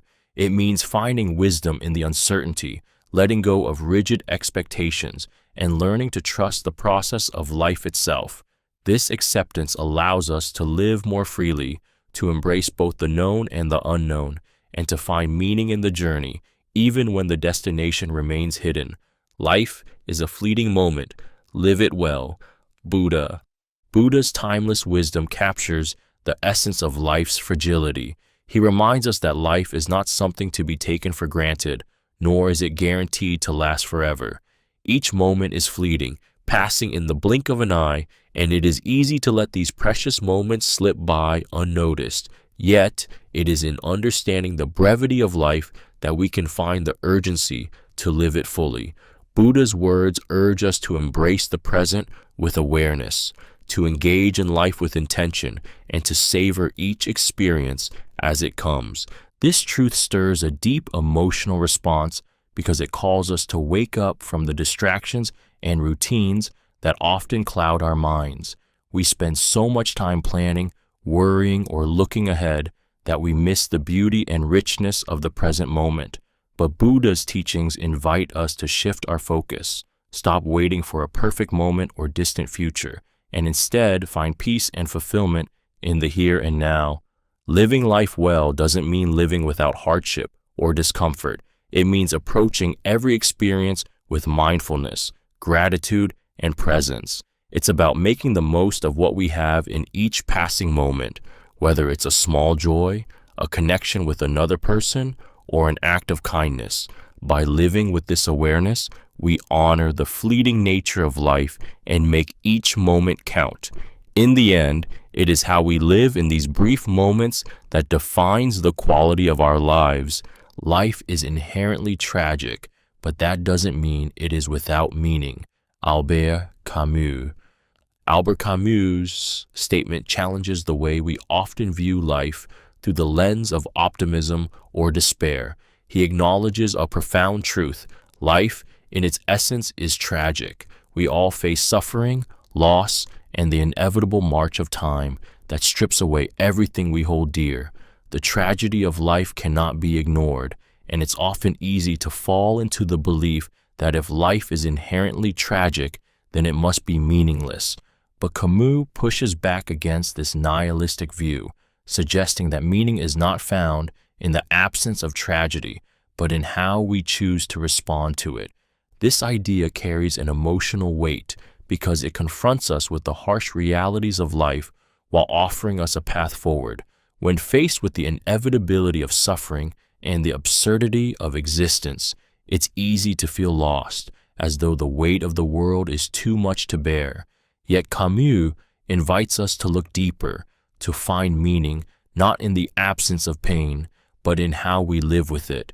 Life's tragedy becomes the very backdrop against which we can find purpose, through our relationships, our actions, and our resilience in the face of adversity.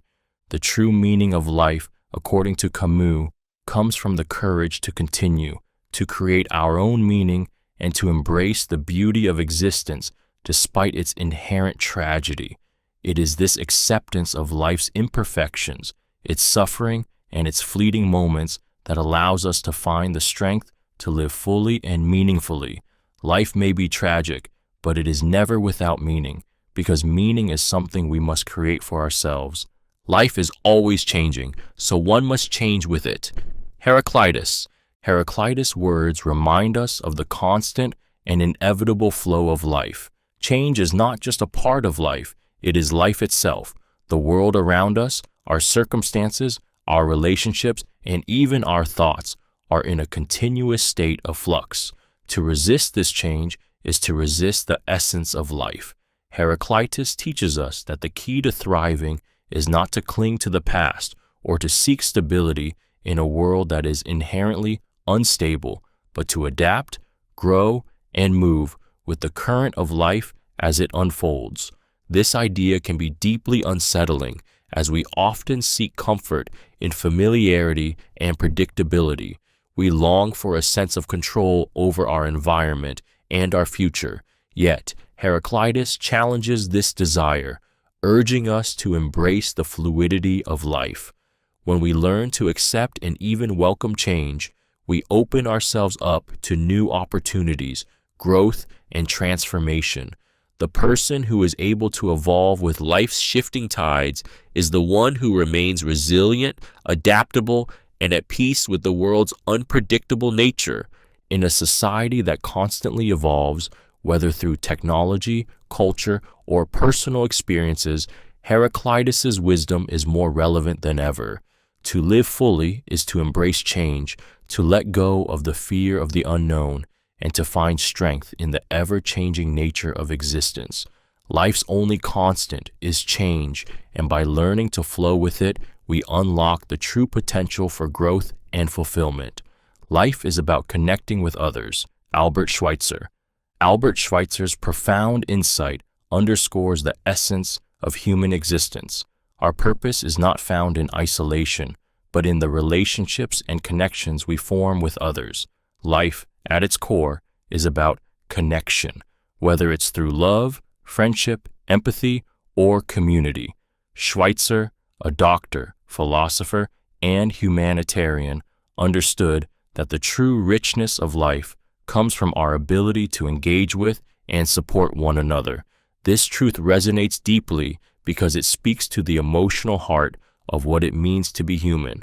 In a world that often encourages individual success and personal achievement, Schweitzer's words remind us that our lives are most meaningful when we look beyond ourselves. Connection is what anchors us through life's challenges and celebrations, providing us with a sense of purpose, belonging, and shared humanity. It's through others that we experience love, joy, and even the comfort of knowing we're not alone in our struggles. When we connect, we open ourselves to the beauty of human experience, sharing in the depth of emotion and growth that only relationships can provide. This idea also challenges us to prioritize the people around us, to be present, to listen, and to truly engage with those we care about. It calls us to step outside of our own concerns and see the world through the eyes of others. Life becomes more meaningful when we focus on building authentic, compassionate connections that foster understanding and growth. In the end, it is the bonds we form with others that truly define the purpose and depth of our existence. Life is a blank canvas. Carl Jung. Carl Jung's metaphor of life as a blank canvas speaks to the incredible freedom we have to create our own reality. Just as an artist begins with an empty canvas, so too does each individual begin their life with endless possibilities. The strokes we choose to make, the colors we mix, and the forms we bring into existence are all ours to decide. Life, in its essence, is an open invitation to craft a unique and personal masterpiece. We are the creators of our own journey, painting each moment, each decision, and each experience onto the fabric of our lives. This idea is deeply emotional because it connects to the human desire for purpose and agency. So often, we feel bound by circumstances, obligations, and expectations. But Jung's metaphor reminds us that, at our core, we hold the power to choose how we respond, how we grow, and what we become. The blank canvas is not a symbol of emptiness or uncertainty, but of potential, a world of untapped opportunities waiting for us to explore. It is only by embracing our ability to create that we can truly begin to live life on our own terms. The emotional impact of this truth lies in its liberation. If life is a blank canvas, then every day is a chance to make bold, intentional choices. We are not confined to any one path, nor are we defined by past mistakes or limitations. With each new day, we have the chance to add something new to our canvas, to refine our vision, and to shape our lives into something beautiful and uniquely our own. The canvas may be blank, but it is ours to fill with meaning, purpose, and creativity. The most important thing in life is to live it authentically. Jean-Paul Sartre. Jean-Paul Sartre's assertion that the most important thing in life is to live authentically speaks to the essence of human freedom and responsibility in a world that often pressures us to conform, to follow societal norms, and to meet external expectations. Sartre's words are a powerful call to embrace who we truly are. To live authentically is to act in accordance with our own values, desires, and beliefs, rather than seeking validation from others or living in the shadow of societal approval. It's about shedding the masks we wear and embracing the raw, unfiltered version of ourselves. This idea carries a deep emotional weight, especially in a culture that often values fitting in over standing out. Living authentically means confronting the fear of judgment and the discomfort of not always being accepted. It's not always easy to be true to ourselves, especially when the world around us seems to offer a path that is more accepted or praised. But Sartre urges us to take that bold step, because true fulfillment lies in embracing our individuality and pursuing a life that reflects our own beliefs and desires. Living authentically is not about perfection. It's about honesty, integrity, and courage. It means facing the world not as we think others want us to be, but as we truly are. When we embrace our authenticity, we stop living according to a script written by others and start writing our own. Sartre reminds us that our lives are our own to live, and the most meaningful way to do so is to be unapologetically ourselves. Life is not about what happens to you, but how you handle it. Epictetus, the Stoic philosopher, teaches us one of the most empowering lessons in life. We cannot control the events that happen to us, but we can control how we respond to them. Life is unpredictable, and challenges, whether they come in the form of hardship, failure, or disappointment, are inevitable. Yet, it is not these external events that define our lives, but our internal responses to them. Epictetus' wisdom lies in the understanding that our power lies not in avoiding difficulties, but in mastering our reactions to them. This realization is both freeing and deeply humbling. We often feel helpless in the face of life's challenges, believing that our circumstances are the ultimate determinants of our happiness and success. But Epictetus challenges this notion, urging us to recognize that true strength comes from our ability to maintain control over our own thoughts, emotions, and actions, regardless of the external turmoil. How we handle adversity shapes our character, our resilience, and our growth. By shifting our focus from the uncontrollable aspects of life to how we choose to engage with them, we take back our power. Life's events may be beyond our control, but how we rise, adapt, and find meaning in the face of them is entirely up to us. This wisdom fosters emotional strength, helping us approach life with calm, clarity, and purpose, even when the world around us is chaotic. Life is a battle between what you want and what you must do. William Shakespeare. William Shakespeare's insight cuts to the heart of the human experience. It speaks to the constant inner conflict we face between our desires and responsibilities. On one side, we have the things we long for, the dreams, pleasures, and personal aspirations that make us feel alive. On the other, we are confronted by obligations, duties to others, societal expectations, and the often tedious tasks we must fulfill simply to survive or succeed. Shakespeare's words remind us that life is, in many ways, a constant negotiation between these two forces, each pulling us in opposite directions. This battle is emotionally charged because it taps into the universal experience of feeling torn. At some point, we've all wrestled with the tension between pursuing our own happiness and fulfilling the expectations placed on us. It's in these moments of struggle that we feel the weight of responsibility, the pressure to meet others' needs, or the guilt of putting our own desires aside. Yet, this inner conflict also gives life its texture. It challenges us to grow, to make difficult choices, and to find a balance between the life we want to lead and the one we must live. Shakespeare's statement forces us to confront the reality that we cannot always have what we want, and that sometimes the things we must do are not in alignment with our desires. Yet, it is in navigating this delicate balance that we often find our true strength, resilience, and purpose. Life, in all its complexity, is shaped by this ongoing battle, and it is how we choose to fight it that defines us. Life is the only thing that is real. Immanuel Kant's statement strikes at the heart of our perception of reality. In a world filled with external distractions, illusions, and constructs, Kant reminds us that life, our lived experience, is the only true reality we can know. All that we understand of the world is filtered through our senses and shaped by our perceptions, which are influenced by both the mind and the environment. The material world, while tangible, is ultimately just an interpretation of our senses, and it is life itself, the moments we experience, the thoughts we have, the emotions we feel, that constitutes the only truth we can rely on.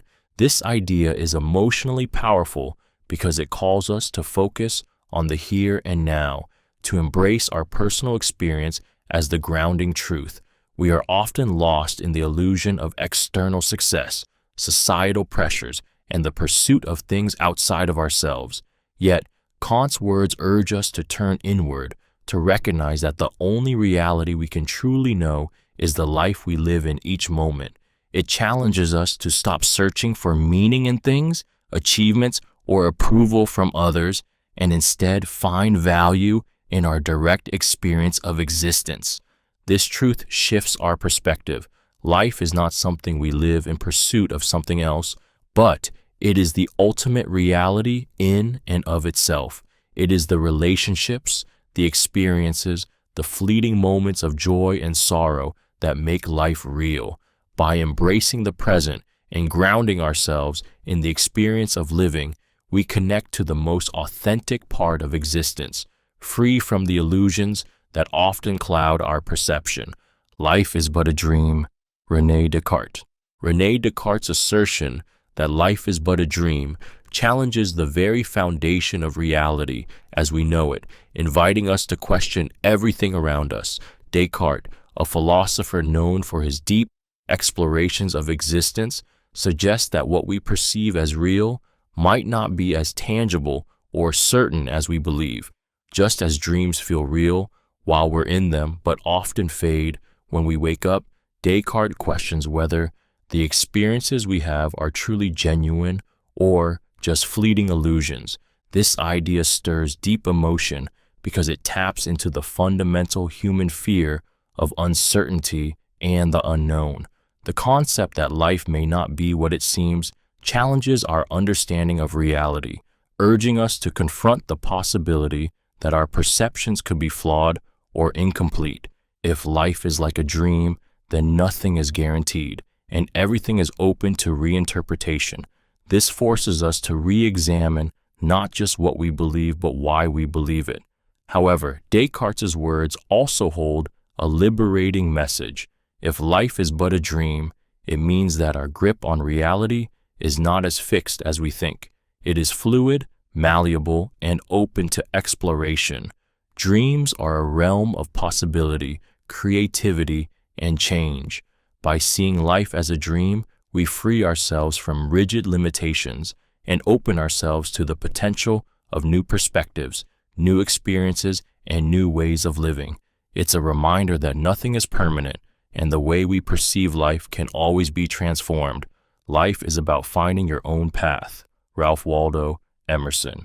Ralph Waldo Emerson's words serve as a powerful reminder that life is not a one-size-fits-all journey. Each of us is on a unique path, one that is shaped by our values, dreams, and personal experiences. In a world that often pressures us to conform to societal expectations or follow the well-trodden routes of others, Emerson urges us to listen to our inner voice and trust in our individual journey. Life, he suggests, is not about mimicking someone else's path or seeking approval from the outside world. It's about forging a trail that is deeply aligned with who we are and what we stand for. This idea can be both exhilarating and daunting. It invites us to break free from the confines of tradition and external pressures, but it also demands the courage to face the uncertainty that comes with carving our own way. Finding your path means embracing the unknown, trusting your instincts, and sometimes walking alone. It means choosing authenticity over approval and purpose over comfort. Emerson's wisdom speaks to the heart of personal freedom. When we find our own path, we find ourselves. The journey becomes not about reaching a destination, but about the process of self-discovery and self-expression. It is through this pursuit of our unique path that we create lives of meaning, fulfillment, and true individuality. Finding our own way allows us to live authentically, with a sense of peace that comes from knowing we are being true to who we are meant to be. Life is both bitter and sweet. Aristotle.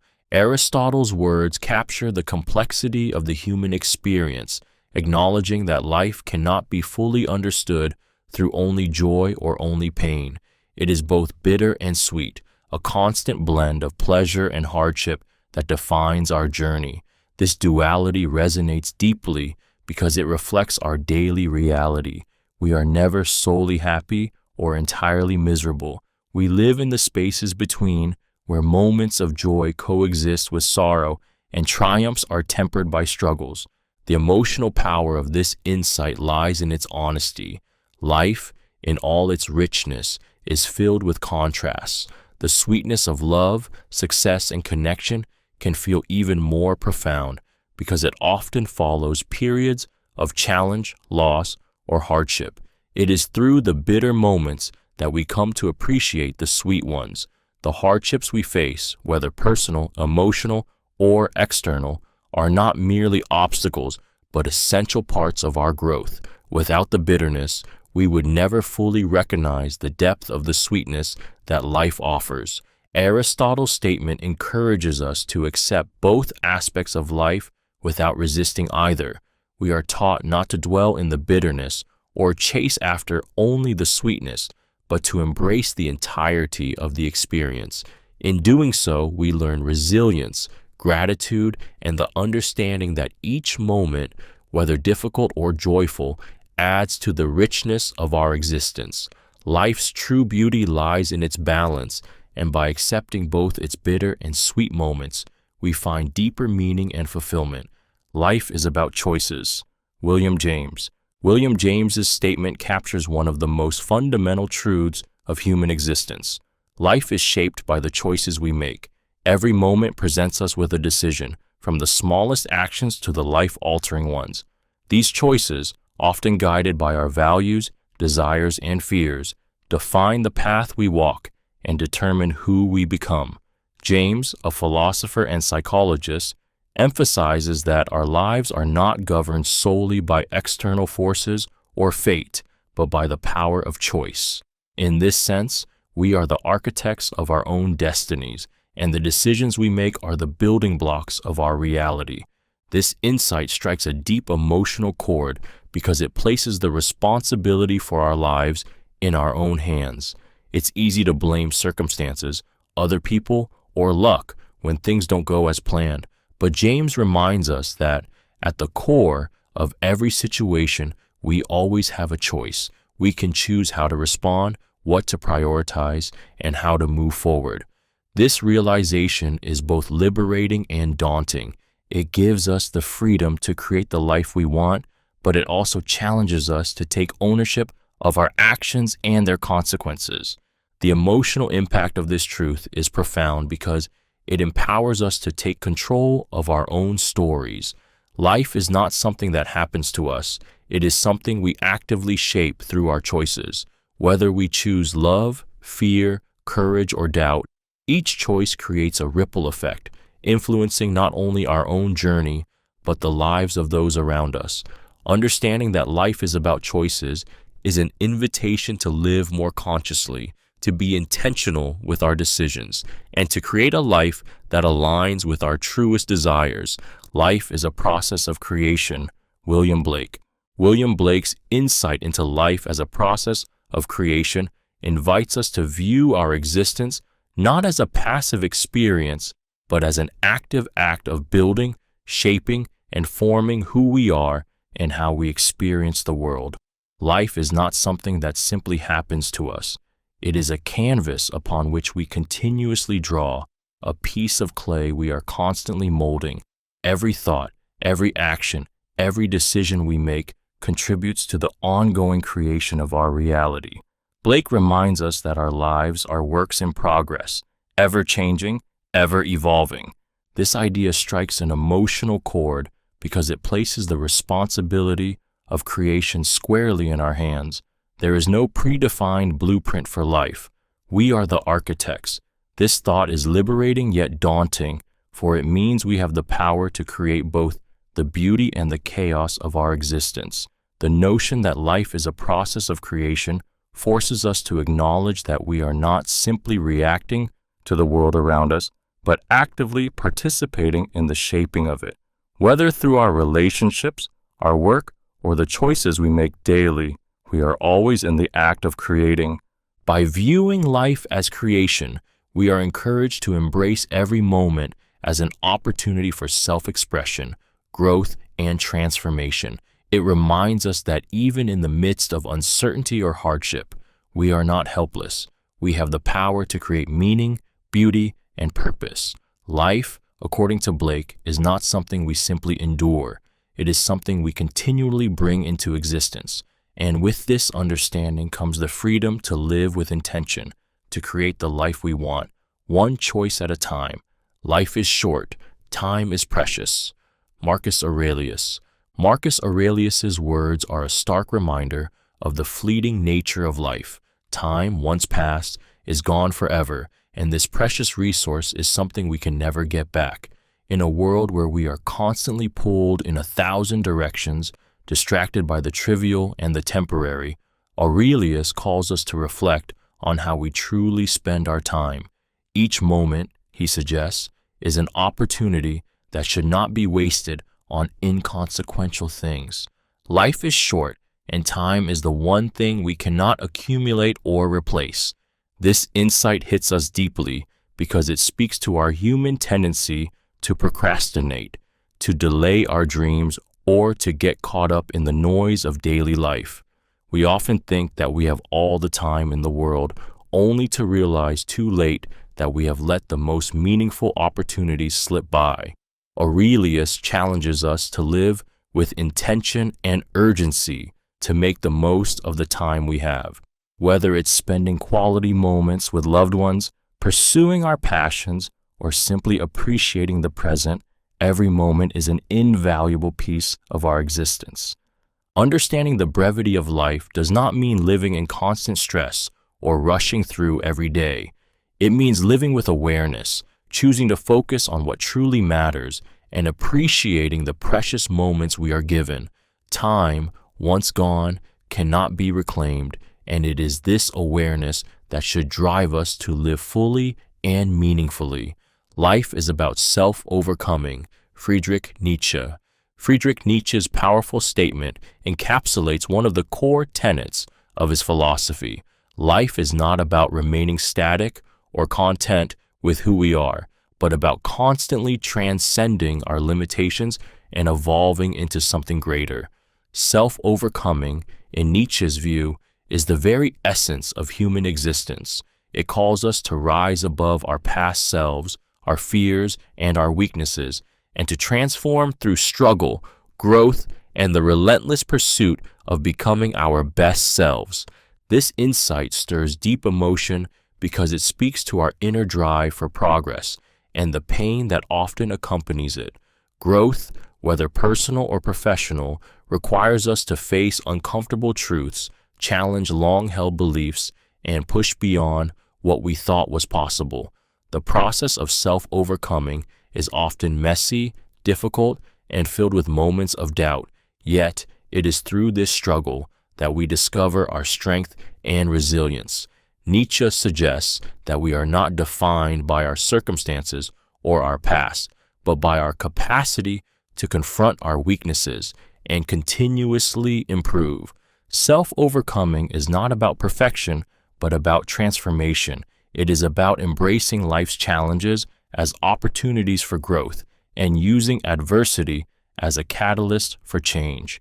This philosophy encourages us to take ownership of our potential and to seek not just to survive, but to thrive through the pursuit of self-mastery. Nietzsche's words compel us to constantly question, challenge, and redefine who we are, knowing that each step forward in our journey of self-overcoming brings us closer to our truest, most powerful selves. Life is not about the things we have, but the experiences we cherish. Carl Jung. Carl Jung's words serve as a profound reminder that life's true richness is not measured by material possessions, but by the experiences that shape us. In a world that often equates success with accumulating wealth, status, or things, Jung calls us to reconsider what truly gives life meaning. While possessions may bring temporary pleasure or comfort, it is the experiences, the relationships, the adventures, the moments of growth that leave lasting impressions on our hearts. These are the things we remember, treasure, and reflect upon long after the possessions have faded or lost their luster. This idea strikes an emotional chord because it challenges the way we live. We often find ourselves chasing after the next thing, believing that more possessions or accomplishments will bring happiness. Yet, Jung's statement forces us to stop and evaluate what truly matters. Is it the car we drive, the house we live in, or the accolades we receive? Or is it the laughter shared with a loved one, the feeling of accomplishment after a challenge, or the quiet moments of peace and connection? The emotional weight of this truth lies in its ability to shift our priorities. Life becomes richer, not by accumulating things, but by filling it with moments that resonate deeply with our soul. When we focus on creating meaningful experiences, whether through love, creativity, or personal growth, we cultivate a life that is truly fulfilling. In the end, it's the cherished memories, not the possessions, that define the quality of our lives. Life is about self-discovery and transformation. Carl Jung. Carl Jung's profound insight about life being a journey of self-discovery and transformation speaks to the very essence of what it means to be human. Jung believed that we are not born knowing who we are or what we're meant to become. Instead, life is a constant process of uncovering our true selves, of peeling back the layers of conditioning, fear, and doubt that obscure our authentic nature. The journey of self-discovery is not linear. It is messy, uncertain, and filled with moments of revelation and confusion. Yet, it is in this process that we evolve, grow, and transform into the individuals we are destined to be. This idea resonates deeply because it acknowledges the struggle that comes with personal growth. Self-discovery isn't always a comfortable or easy path. It requires us to confront aspects of ourselves we may not want to face, to question our beliefs, and to challenge the identity we've built. But it is through this difficult process that we come to understand who we truly are, beyond the masks we wear or the roles we play. Jung suggests that transformation comes not from external circumstances, but from within. It's about understanding our unconscious drives, integrating our shadows, and embracing all aspects of ourselves, the light and the dark. Life, according to Jung, is not about finding a static identity, but about continuously evolving, learning, and becoming. Each experience, each challenge is an opportunity for transformation. Through self-discovery, we uncover new potentials, reshape our understanding of the world, and gain deeper wisdom. It is this constant unfolding of who we are and who we are becoming that makes life a profound and meaningful journey. Life is an endless cycle of birth and death. Plato. Plato's reflection on life as a continuous cycle of birth and death speaks to the profound and cyclical nature of existence. This idea, rooted in the concept of eternal recurrence, suggests that life is not linear, but rather a constant process of transformation and renewal. Every beginning inevitably leads to an ending, and from those endings, new beginnings arise. The act of birth, whether literal or metaphorical, is always followed by death, and the death of one phase of existence makes way for the birth of another. This cycle, Plato suggests, is the very essence of life itself.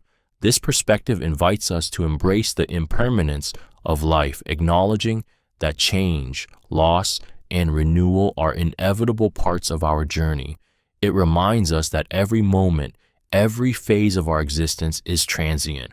Whether we are experiencing growth, joy, or suffering, it is part of the larger cycle of life. The idea of birth and death as a continuous process encourages us to accept life's ebb and flow, to find meaning not just in the highs, but also in the inevitable lows.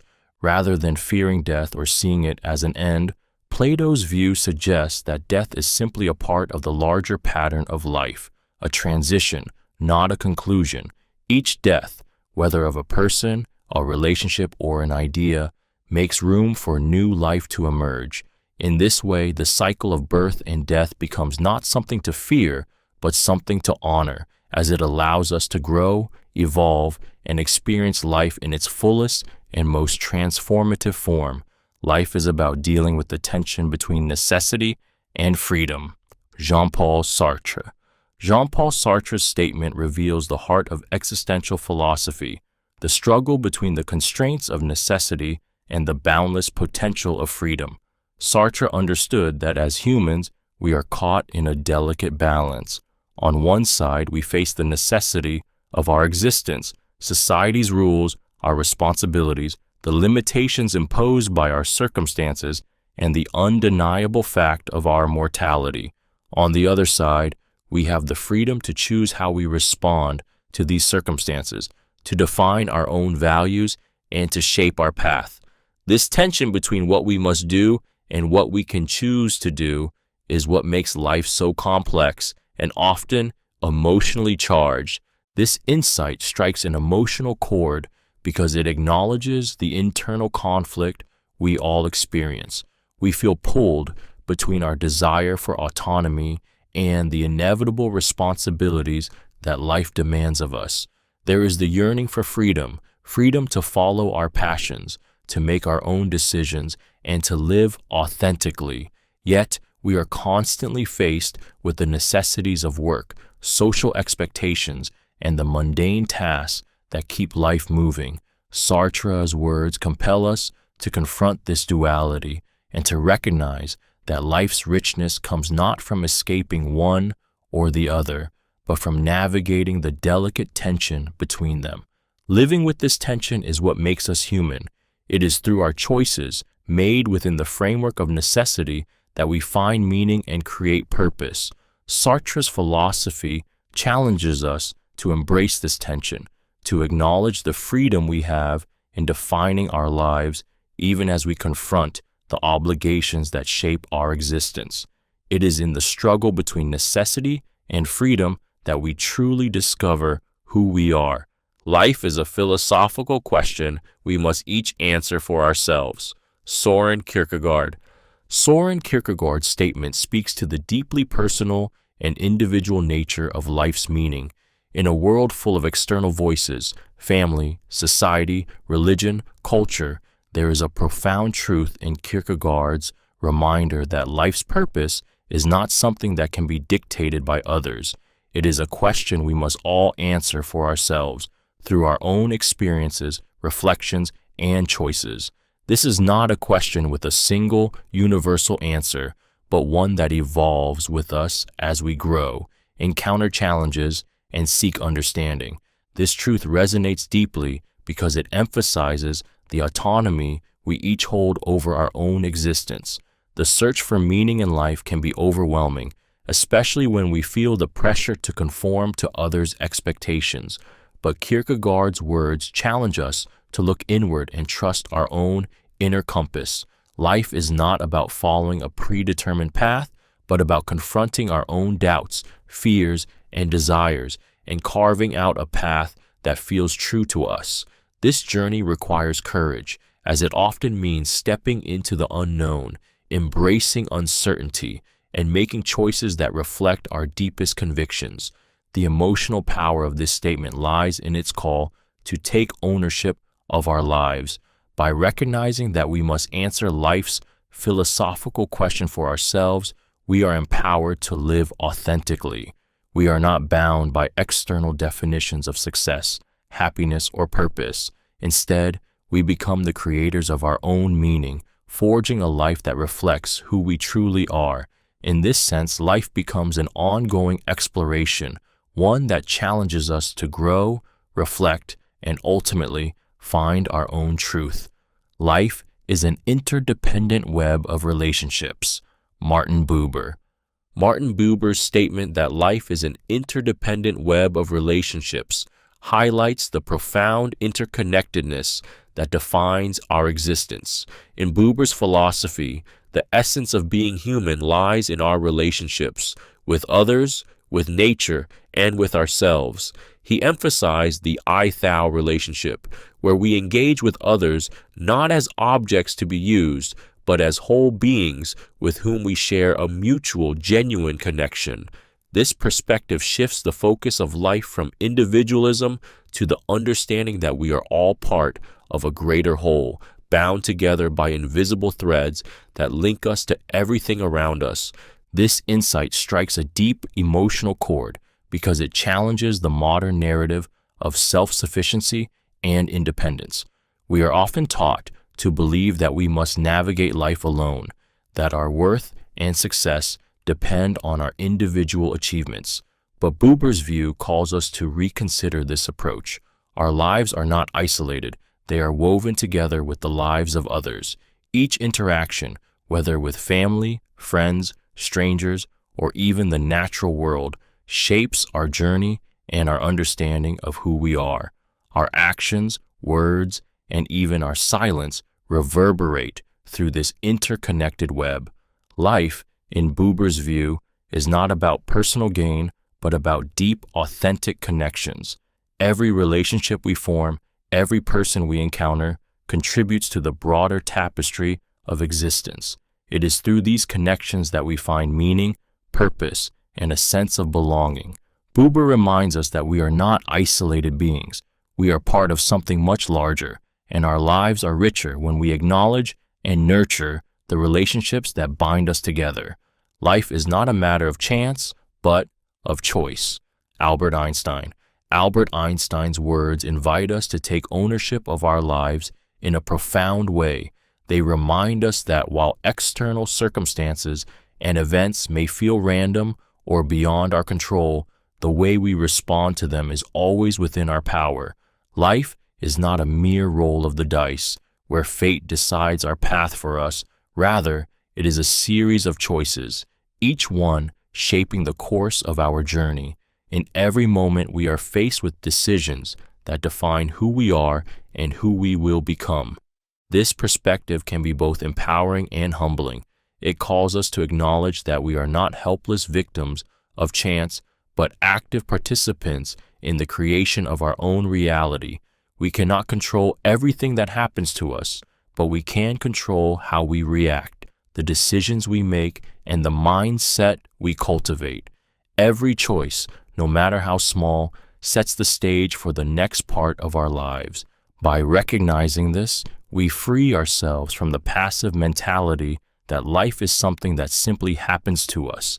Instead, we become the architects of our own existence.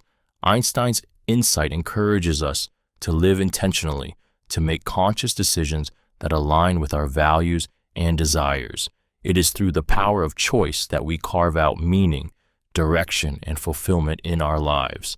Life may not always unfold as we expect, but by choosing how we respond, we shape our destiny in ways that reflect our deepest intentions. Life has no inherent meaning, but we can create our own. Jean-Paul Sartre. Jean-Paul Sartre's powerful assertion challenges one of the most deeply held beliefs in human history, the idea that life has an intrinsic purpose or meaning. According to Sartre, life is inherently meaningless. We are born into a world without preordained direction or divine purpose. This concept, while unsettling to some, is also deeply liberating. It frees us from the weight of seeking an external meaning or waiting for a higher power to give our lives significance. Instead, Sartre encourages us to embrace the freedom and responsibility to create our own meaning, to define our lives through our actions, choices, and values. This idea strikes an emotional chord because it acknowledges the existential anxiety many of us feel when we confront life's inherent uncertainty. It's easy to fall into despair when faced with the thought that life may not have any inherent purpose. Yet, Sartre's words invite us to rise above this uncertainty and take control. Instead of searching for meaning outside of ourselves, we can choose to create it through how we live, the relationships we form, and the causes we champion. Sartre's philosophy empowers us to live authentically and courageously without relying on external validation. We are the architects of our own existence, and it is through the choices we make that we give life meaning. This truth challenges us to take full responsibility for our lives, to shape them according to our values, and to accept that we are the ones who ultimately give purpose to our existence. In this freedom, there is both great power and great responsibility. Life is about realizing your potential. Aristotle's words illuminate the core of human existence. Life is not just about existing or going through the motions, but about recognizing and actualizing our fullest potential. According to Aristotle, every person has unique capabilities and talents, and the essence of life is to discover and develop them to their fullest extent. This process of self-realization is not about external validation or comparison to others, but about tapping into the inner strengths and abilities we all possess, pushing ourselves beyond limitations, and striving toward becoming the best version of ourselves. This truth resonates deeply because it speaks to the universal yearning for growth and purpose. We all want to feel that our lives matter, that we are contributing something meaningful, and that we are evolving into something greater than we were yesterday. Aristotle reminds us that the key to a fulfilling life is not in accumulating wealth or status, but in the pursuit of self-actualization. It's in the journey of discovering what we are capable of and pushing ourselves to reach new heights, whether in our careers, relationships, or personal development. The emotional weight of this statement lies in its call to take action and responsibility for our own lives. Realizing our potential is not a passive experience. It requires effort, commitment, and sometimes struggle, but the reward is profound. By aligning our actions with our true potential, we create a life of meaning, fulfillment, and self-worth. Life, according to Aristotle, is a continual process of growth, and it is only by recognizing and striving toward our fullest potential that we can truly live a life worth living. Life is the expression of your thoughts. Marcus Aurelius. Marcus Aurelius' powerful reflection suggests that our lives are not shaped by external circumstances, but by the way we think about and interpret those circumstances. According to Aurelius, our thoughts are the foundation upon which our reality is built. How we choose to think about ourselves, the world, and the challenges we face determines not just how we feel, but how we experience life itself. This insight is both liberating and daunting. Liberating because it places the power of change in our hands, and daunting because it reminds us that we are responsible for the way we perceive and react to the world around us. This idea resonates deeply because it speaks to the emotional impact of our inner world. Our thoughts have the power to shape our experiences, either lifting us up or weighing us down. If we see obstacles as insurmountable, they become barriers. If we see them as opportunities for growth, they become stepping stones. Aurelius teaches us that by mastering our thoughts, we can master our lives. It's not the circumstances that define us, but how we interpret and respond to them. Living in accordance with this philosophy means becoming mindful of our thoughts, recognizing when negativity creeps in, and choosing to shift our mindset. It is a reminder that the way we think influences everything: our relationships, our happiness, our resilience. Life is a mirror of our thoughts, and by changing our inner dialogue, we have the power to transform the outer world. Aurelius's wisdom invites us to take control of our thoughts, for in doing so, we take control of our lives. Life is like a mirror. It reflects what you put into it. Buddha's profound metaphor about life as a mirror speaks to the powerful relationship between our internal state and the external world. Just as a mirror reflects our image, life reflects the energy, intention, and attitude we project into it. If we approach life with kindness, positivity, and openness, those qualities are mirrored back to us in our experiences, relationships, and interactions.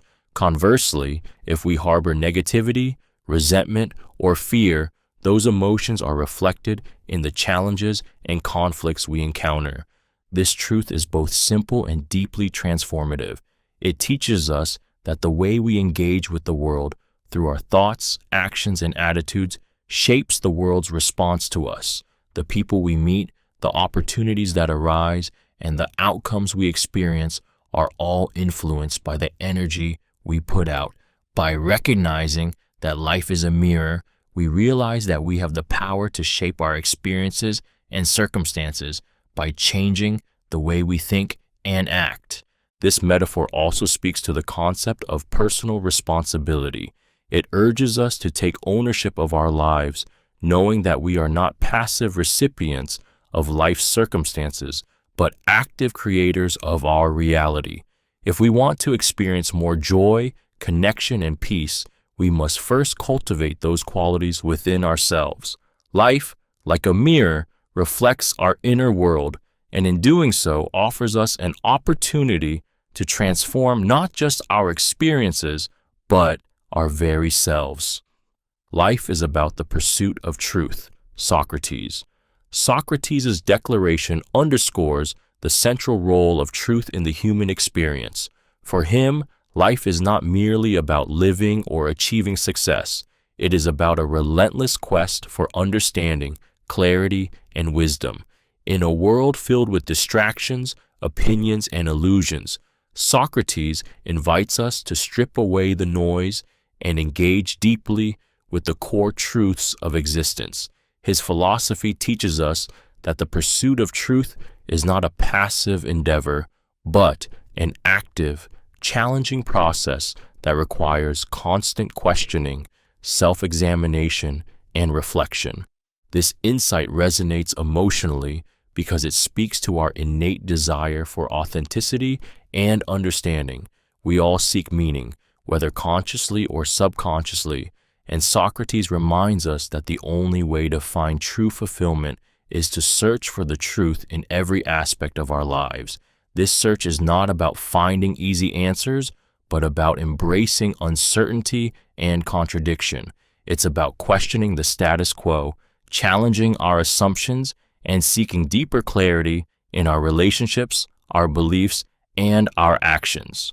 The emotional power of this pursuit lies in its transformative potential. By dedicating ourselves to discovering truth, we become more aware of our own biases, more compassionate toward others, and more aligned with our deepest values. The pursuit of truth is a never-ending journey, one that demands intellectual honesty and personal integrity. Socrates teaches us that it is this journey, rather than any destination, that gives life its meaning, depth, and authenticity. It is through the quest for truth that we find the real essence of who we are. Life is a process of continual learning. John Dewey. John Dewey's words remind us that life is not static, but a constant process of growth and discovery. Learning doesn't stop once we leave school or reach a certain age. It is a lifelong endeavor. Dewey, an influential philosopher in education, emphasized that life itself is an ongoing journey of gaining new knowledge, refining skills, and understanding ourselves and the world around us. Each experience, no matter how big or small, is an opportunity for learning. Life challenges us to adapt, evolve, and keep expanding our minds and hearts. This truth is deeply emotional because it calls us to embrace life's uncertainties and difficulties with curiosity rather than fear. We often think of learning as something confined to the classroom or as a task to be completed. But Dewey encourages us to see it as an essential part of living fully. Every mistake, every setback, and every new encounter is a lesson in disguise. By remaining open to learning, whether from success or failure, we keep growing, both intellectually and emotionally. The emotional power of this statement is found in its ability to liberate us from the fear of being stuck or finished. No matter where we are in life, we are never too old to learn something new, to change our perspective, or to grow into a better version of ourselves. Life's meaning is continually shaped by what we learn, how we adapt, and the wisdom we accumulate along the way. Embracing the process of continual learning helps us stay engaged, curious, and present in every moment, making life an ever-evolving adventure of self-discovery. Life is an illusion of the senses. Immanuel Kant. Immanuel Kant's philosophical perspective on life as an illusion of the senses challenges the way we perceive reality. According to Kant, what we experience through our senses is not the true essence of the world, but rather a filtered, subjective version shaped by our mind. The world we see, hear, and touch is not an objective reality, but a representation formed by the way our brain interprets the raw data our senses provide. This idea is both fascinating and unsettling, as it forces us to confront the limits of human perception and the potential unreliability of everything we believe to be real. The emotional impact of this idea lies in the realization that our understanding of life may not be as concrete as we think. We often rely on our senses to navigate the world, trusting that what we see, hear, and feel is the truth. Kant's philosophy, however, calls into question the accuracy of this belief. The world we experience could be nothing more than a projection of our minds, influenced by our perceptions, biases, and mental frameworks. This can be a deeply unsettling thought, as it undermines our confidence in the very foundation of what we consider reality. Yet, Kant's view also offers a profound sense of liberation. If life is an illusion of the senses, it suggests that the reality we experience is malleable. Our perception of the world can be altered, shifted, and transformed, allowing us to break free from rigid conceptions and embrace new perspectives. Life's illusion invites us to question our assumptions and open ourselves to the possibility that there is more to existence than what meets the eye. Ultimately, Kant's insight compels us to look beyond the surface and search for deeper truths that lie beyond our senses. Life is about mindfulness and presence. Thich Nhat Hanh. Thich Nhat Hanh, a renowned Buddhist monk, teaches us that the true essence of life is found not in the past or the future, but in the present moment. His wisdom emphasizes mindfulness, the practice of being fully aware and engaged in whatever we are doing right now without distraction or judgment. So often, we get caught up in the busyness of life, constantly thinking about what's next, what we need to do, or what has already happened. Yet, in doing so, we miss the beauty and peace that exists in the present. Mindfulness, as Thich Nhat Hanh explains, is not just about quieting the mind, but about fully experiencing life as it unfolds. It's about being aware of the sights, sounds, and sensations around us, but also about being deeply attuned to our own thoughts, emotions, and reactions. When we practice mindfulness, we stop living on autopilot, and instead, we begin to live with intention and clarity. We learn to appreciate the simple, often overlooked moments. whether it's a breath, a conversation, or the feeling of the sun on our skin. This practice is transformative because it helps us find peace and contentment in the here and now. Life, with all its complexities, becomes more manageable and meaningful when we are present for it. By embracing mindfulness, we free ourselves from the anxieties of the past and future and tap into the quiet power of the present moment. Through mindfulness, we discover that life isn't something we rush through. It is something we experience deeply in each breath and step along the way. Life is a search for wisdom. Confucius. Confucius' words illuminate the deep and enduring value of wisdom in the human experience. For Confucius, life's true purpose is not the pursuit of wealth, fame, or pleasure, but the continuous search for wisdom, understanding how to live ethically, cultivate virtue, and contribute to the well-being of others. This search isn't a one-time journey, but a lifelong commitment to learning, self-reflection, and growth.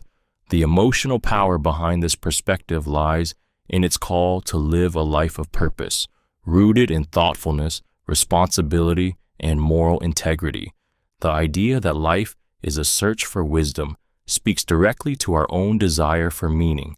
In a world full of distractions, we often find ourselves chasing superficial goals only to realize that true fulfillment comes from deeper understanding about ourselves, others, and the world we inhabit. Wisdom, as Confucius teaches, goes beyond intellectual knowledge. It is the ability to apply that knowledge with compassion, humility, and foresight. It requires an openness to learning from every experience, especially those that challenge us. This pursuit of wisdom can be emotionally transformative. As we seek greater insight into human nature and the universe, we develop a sense of clarity and purpose. Wisdom shapes our decisions, relationships, and actions, allowing us to lead lives that are not only meaningful, but also harmonious with the world around us. Confucius's message encourages us to see life as an ongoing quest for deeper understanding, where each step forward brings us closer to a richer, more virtuous existence. Life is neither good nor bad, but simply what it is. Lao Tzu.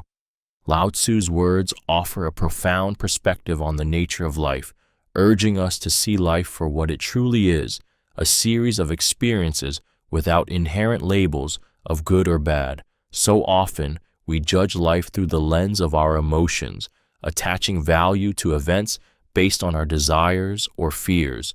But Lao Tzu invites us to step back and see life as it unfolds, without imposing judgments. Life is not defined by the labels we place on it. It simply is. Our experiences, whether filled with joy or sorrow, are part of this ever-flowing river of existence, and to resist them is to fight the natural course of things. This insight is emotionally powerful because it shifts our relationship with life's challenges. When we perceive life as inherently good or bad, we create unnecessary suffering by resisting what is. The pain we feel in difficult times can be alleviated by simply accepting that these moments are as much a part of life as the joyous ones. By embracing life without judgment, we open ourselves to experiencing each moment fully, without attachment to how it should be.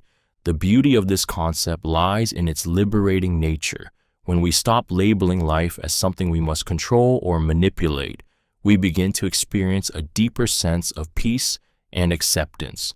Life, in all its unpredictability, simply is, and in surrendering to this truth, we find the freedom to flow with it.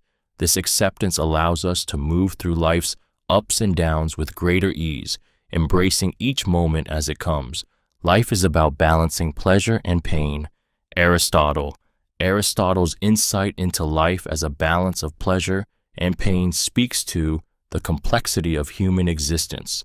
He recognized that both pleasure and pain are inevitable parts of life, and that the key to living a meaningful life is learning to navigate and balance these opposing forces. Pleasure, in Aristotle's view, is not something to be sought after endlessly, nor is pain something to be avoided at all costs. Instead, it is through understanding and managing both that we find harmony and fulfillment. This idea strikes an emotional chord because it acknowledges the inherent struggles and joys of life. We all experience moments of joy, where life feels effortless and full, but we also face pain, whether physical, emotional, or existential.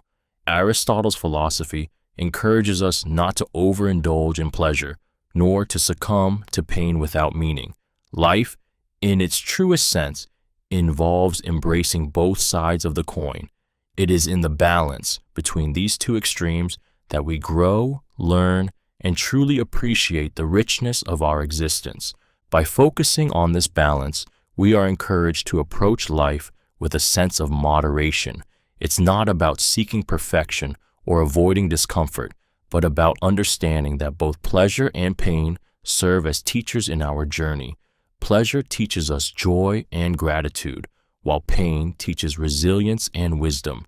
In balancing them, we cultivate a deeper understanding of ourselves and the world around us, ultimately leading to a more fulfilling and well-rounded life. Aristotle's wisdom reminds us that both pleasure and pain are essential components of the human experience, and that true fulfillment comes from learning how to navigate them with grace and awareness.